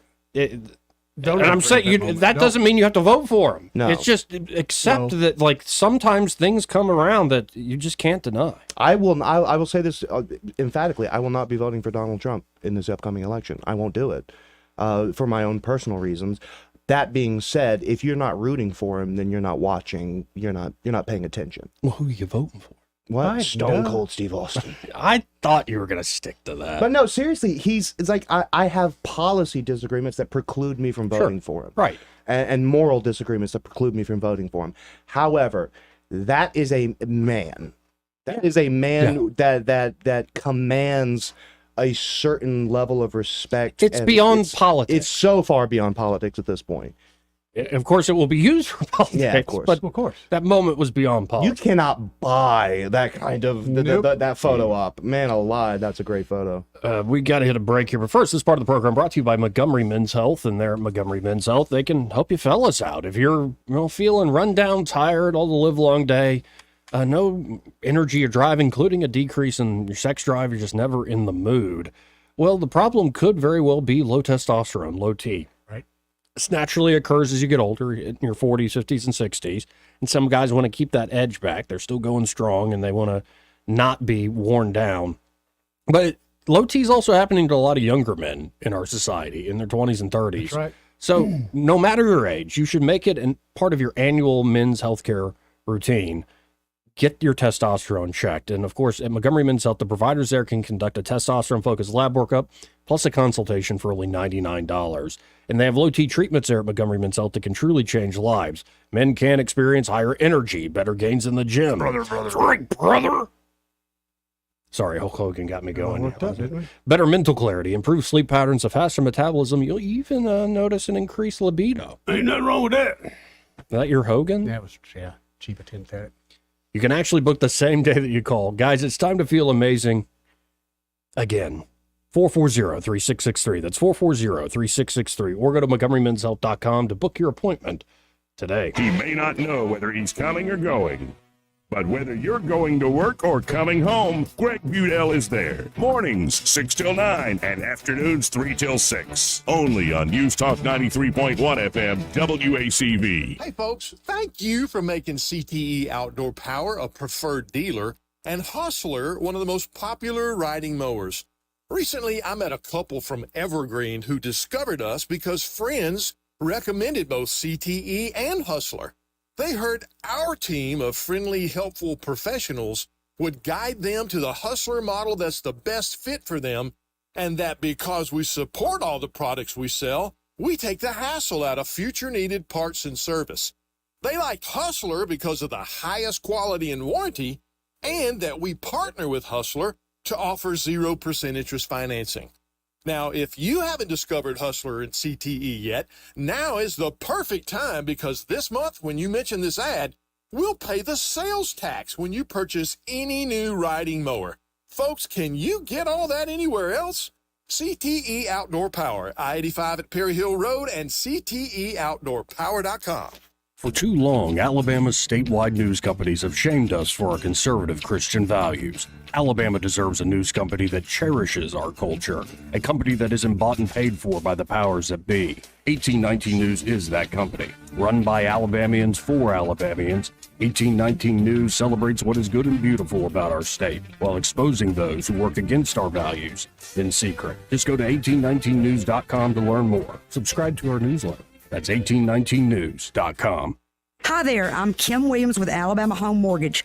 For many years, my team and I have worked diligently to provide our veterans with top-notch service, as it is our honor to serve those who have served us in the armed forces. Madeline and I are certified veteran lending specialists. Nationwide, there are over 22 million veterans that qualify to purchase a home through the VA loan program. Yet less than 2 million of them currently have a VA home loan. Many lenders do not keep up with the ever-changing guidelines and benefits of the VA loan program. They are intimidated by the program, resulting in many veterans not obtaining VA loans. This is unacceptable. The VA home loan program offers service members and veterans with 100% financing. You've already paid your down payment. If you are currently serving or have honorably discharged, we would love an opportunity to discuss how the VA program can serve you. Give Alabama Home Mortgage a call at 567-4223 or visit us online at myalabamahomemortgage.com to complete an application on your time. Thank you for your service. NMLS 1586-368, Equal Housing Lender.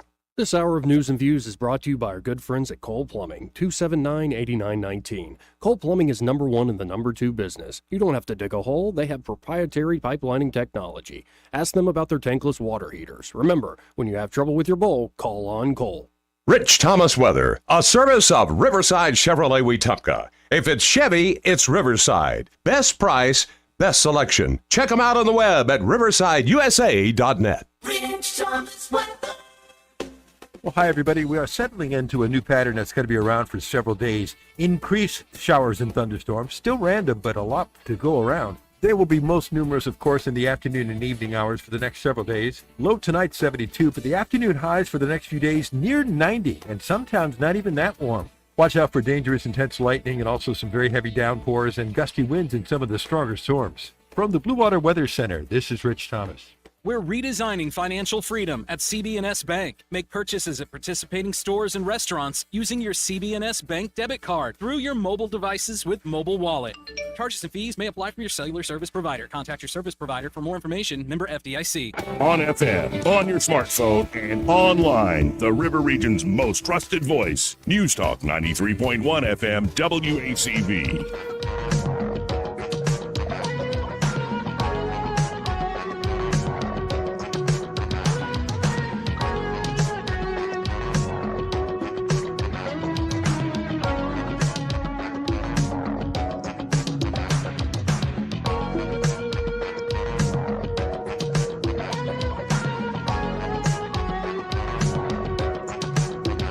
Joey Clark. Welcome back. I was just looking at what's trending on Twitter, and it's like, say what you will about the ladies on The View, they know how to trend by saying things that piss people off. Oh, yeah. Yeah. So good for them. 272-9228. Hey, this part of the program brought to you by River Region Contracting. And there at River Region Contracting, Todd Clark and his team are ready to help you with your roof. It could be an asphalt roof. Yep, could be a metal roof. And it could be you don't even suspect a problem, but you should get some basic preventative maintenance done. Yeah. And what can they give you? Peace of mind. That's for sure. And the beautiful thing is, if when you call up River Region Contracting, say, come on out, guys. I want to check out my roof. It's free. Free inspections. Exactly, Joey. And free estimates if they do find an issue. And they've been accurate with me every single time. And they show up on time. Yep. They get the job done well. They don't leave a big mess behind. They don't leave a big mess. And I've never had, myself nor any of my clients have ever said, hey, after these roofers came, I got a flat tire. Right. which can happen. It can happen, and it does happen a lot. And they're also insurance specialists, so they can walk you through that claims process with your insurance company and make it an easy and swift experience. So check them out today. That number, 356-8635. That's 356-8635. And be sure to tell them, well, you heard about them here on News and Views in the afternoon. 272-9228 again is our number as we're coming to the close of a crazy Friday. Looks like more folks are calling for Biden to step out of the race. Steve Schmidt now. I don't know. Come Monday, baby. Come Monday. I don't know where this is all going, but if he steps out of the race, though, here's the pressure. You can't run the race, and you need to step down right now. Because you're not in any better shape now than you would be a couple months from now. What's the over-under on Monday? I feel like what are we putting up on this? Food. It has to be food. Oh, right? okay. It's got to be food. That dinner we're all talking about going to, the all you can eat with the cards. Okay, the Brazilian. Yeah, thank you. Loser buys. Okay. What are y'all betting on? Oh, I don't think it's going to drop out by Monday. You think? I think by Monday, but you got to give me till midnight Monday. 8 p.m. All right, we'll call it. 8 p.m. We'll do 8. We'll do 8. So you think it will happen? Yeah, I think it will not. You don't think it will? Now, for the argument, no drinks. No drinks. I'm kidding. I hope it does not happen. I want him to stay in. I really want him to stay in. Yeah, just for the entertainment value, it's going to be great. Because if they have that second debate, oh my god! Right. So if you have that second debate, do you just call in sick on that one? What do you do? I don't think he could do worse. So I think that because that was a disaster in and of itself. He didn't have to physically just show up and and defecate in his pants in order for it to be worse. So I think he thinks he can redeem himself. We'll see though. Well, after the NATO speech, shortly after the debate, the NATO speech, he showed still. Ladies and gentlemen, President Putin. Yeah, thank you. Speaking of Putin, where my depends are full. Karine. Have you seen the Kill Tony with Shane Gillis and Adam Ray? Oh gosh, that was insanity. That was so good. Bonkers. That they did that. What was it? The day after, or was it that night? I think it had been recorded before the assassination. No, it wasn't. They referenced it. Yeah, they did. Oh wow. Times. Okay. Yeah, I'm telling you, it was. That's why they kept saying the timing on it. And Tony's the one who called them both up and said, "Hey, this is what we should do." Because they had to do in makeup for probably a couple hours. I think he said he was in makeup 4 hours. And then Shane came in. There's some behind the scene pictures of Shane came in there, both of them seeing each other for the first time made up, and they just bust out laughing. Yeah. Oh yeah. When he said, "Can we get someone R-worded to come out?" Oh my! And then the guy comes out with the thalidomide hand. Oh my! That was and that guy was funny. He was really funny as he could be, man. Yeah. That show has a thing for folks who have some sort of handicap, who have gone into comedy, and they pull up, whether it's a stutter or who's the guy who MS who couldn't talk and he does the comedy. He is hysterical, and he's like, "You want to call my dad?" And and he calls his dad. That guy is hysterical. Then what's his name? The Oriental guy. I think he's Hans Korean. Kim. Hans Kim. Yeah. He was homeless, literally living in his car. And so he saw Kill Tony. He said, "You know what? I'm going to go try to be on that. That's going to be my last ditch effort in life." Well, that's just he goes such there a. and he's successful. It's such a crazy show. Like the episode where they pull the name out, Drew Nickens, and Drew Nickens is literally brain damaged because somebody beat him up in the Air Force. Yeah. And he does his minute, and it's not good. Like, it's not that funny. Bomb Central. And then they start interviewing him and find the story that you're literally brain damaged, and he's a sweet guy. He's actually half black. And people are like, what? No. And he's like, no, my dad's. And then they do this thing, have you been kissed in Austin yet? And they start playing the Kiss Me song. And usually how it goes, folks, in those settings is some ugly beast appears, and it's funny, and it's like, it's not this girl that walks out from the back and up on stage is like a perfect 10. Was it Heidi? It was but she was better looking than Heidi. Really? Yeah, every guy in the room and on the panel's like, what in the world is this? So this guy gets kissed by a perfect 10. He's had the night of his life already. And they're like, we like you so much. Do you be on standby? Yeah. And every person who bombed, they called Drew Nickens back up, and he just killed every time. He did 5 different minutes. And it was just one of these things where you're like, okay, people got problems in life, and that show certainly showcases it. Yes. But to be able to have fun, to have a spectacular, fun night, even with all the problems in life, it makes you laugh, but also I think that show does things that Tony Hinchcliffe has freaking got Definitely. vision for days. But a lot of those people that come on there, and they have some mental and physical struggles, but they're looking for acceptance, and they really find it there. Or sometimes they don't. Yeah. Oh, that sucked. Your set was terrible. It's Some of the bombing ones are the best ones, Right. though. Oh yeah, I saw one where this Hispanic guy, he just gets up there and bombs, and he tries to go back and forth with Tony, and Dane Cook was there, and he got slaughtered. Yeah. Oh yeah. That's the nature of that business. I remember I was on a cruise ship, and cruise ship comics are notorious for being sort of mediocre, but this guy was all right. And there was drunk people in the audience, and they tried to like interact with him, and it did not go well for them. There was one woman, she had like some sort of spine disease where she was like having to sit, she couldn't turn her neck, it was all just like all shoulders, and she would not shut up. And like, I think, what was her last name? Wakanda was her actual last name. And so he did this whole riff about it, and he eviscerated her. Wow. I got to think the comedians on those cruises probably irritated all day long because you got to sit around and wait to perform. They're kind of over the people that are there.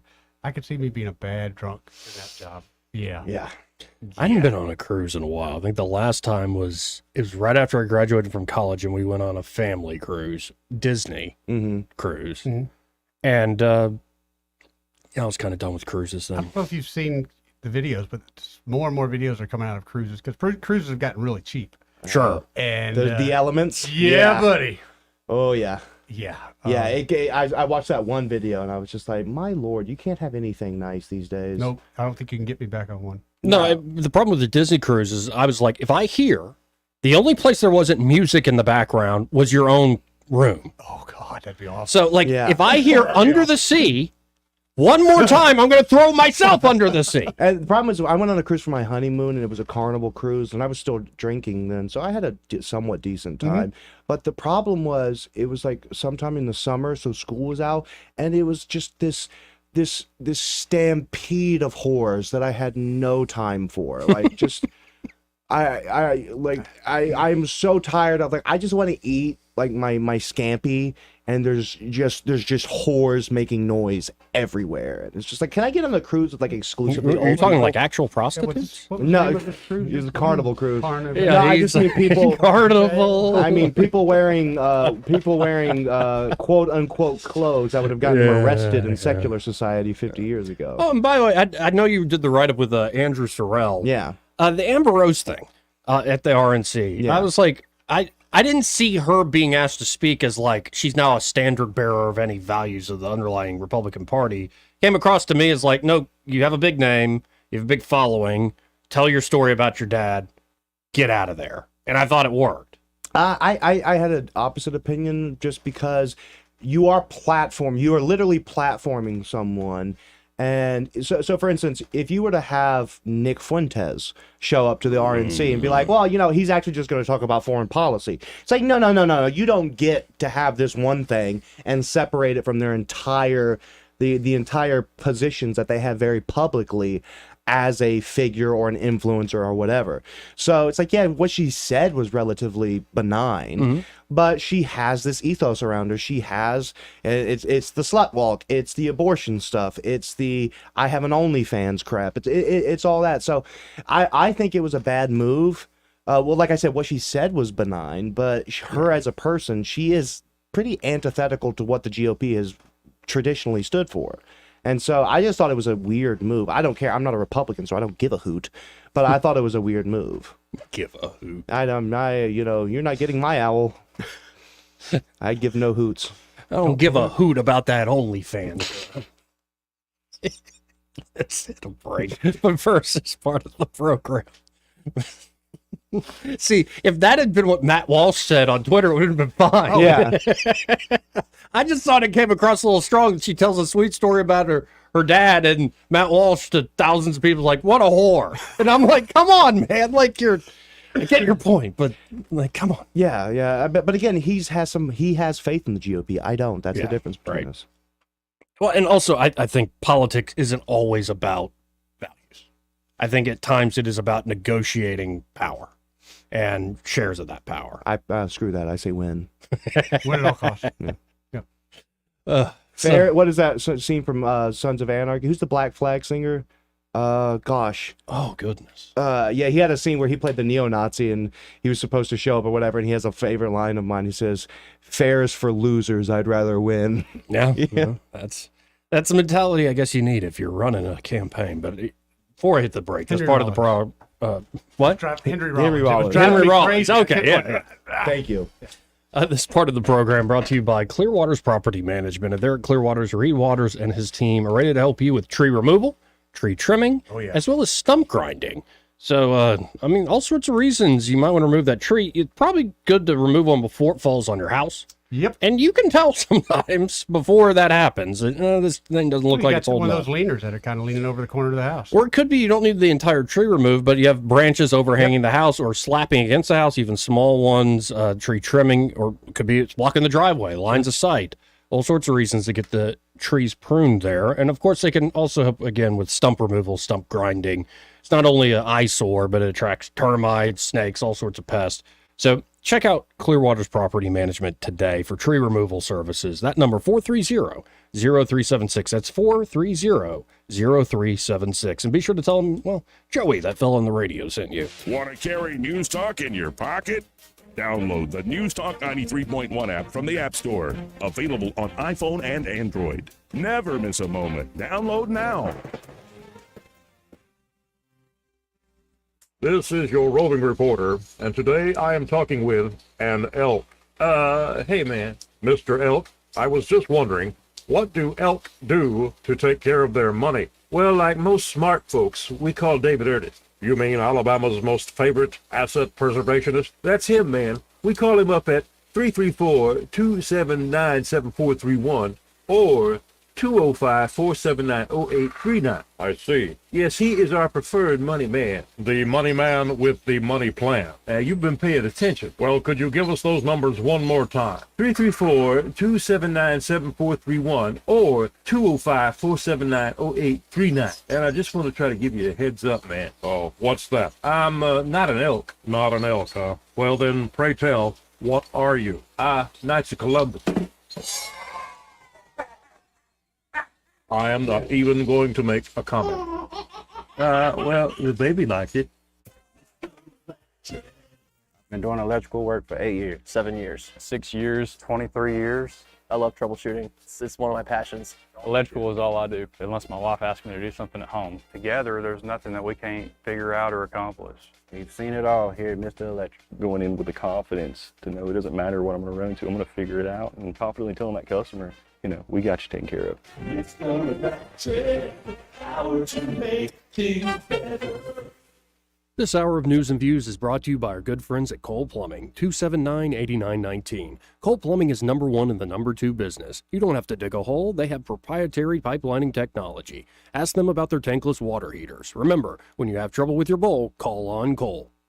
When news happens, you'll hear about it first. The River Region's most trusted voice. News Talk 93.1 FM WACV.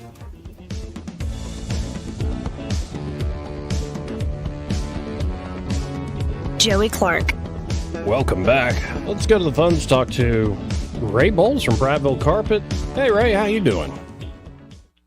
Oh, just fighting the traffic on the interstate. Just another day in paradise. Hey, I want to tell y'all thank you. Power Radio. We hired an employee today. Hot dog. All right. I like that. So thank y'all very much. No problem. Very excited. I think it's going to work out really good.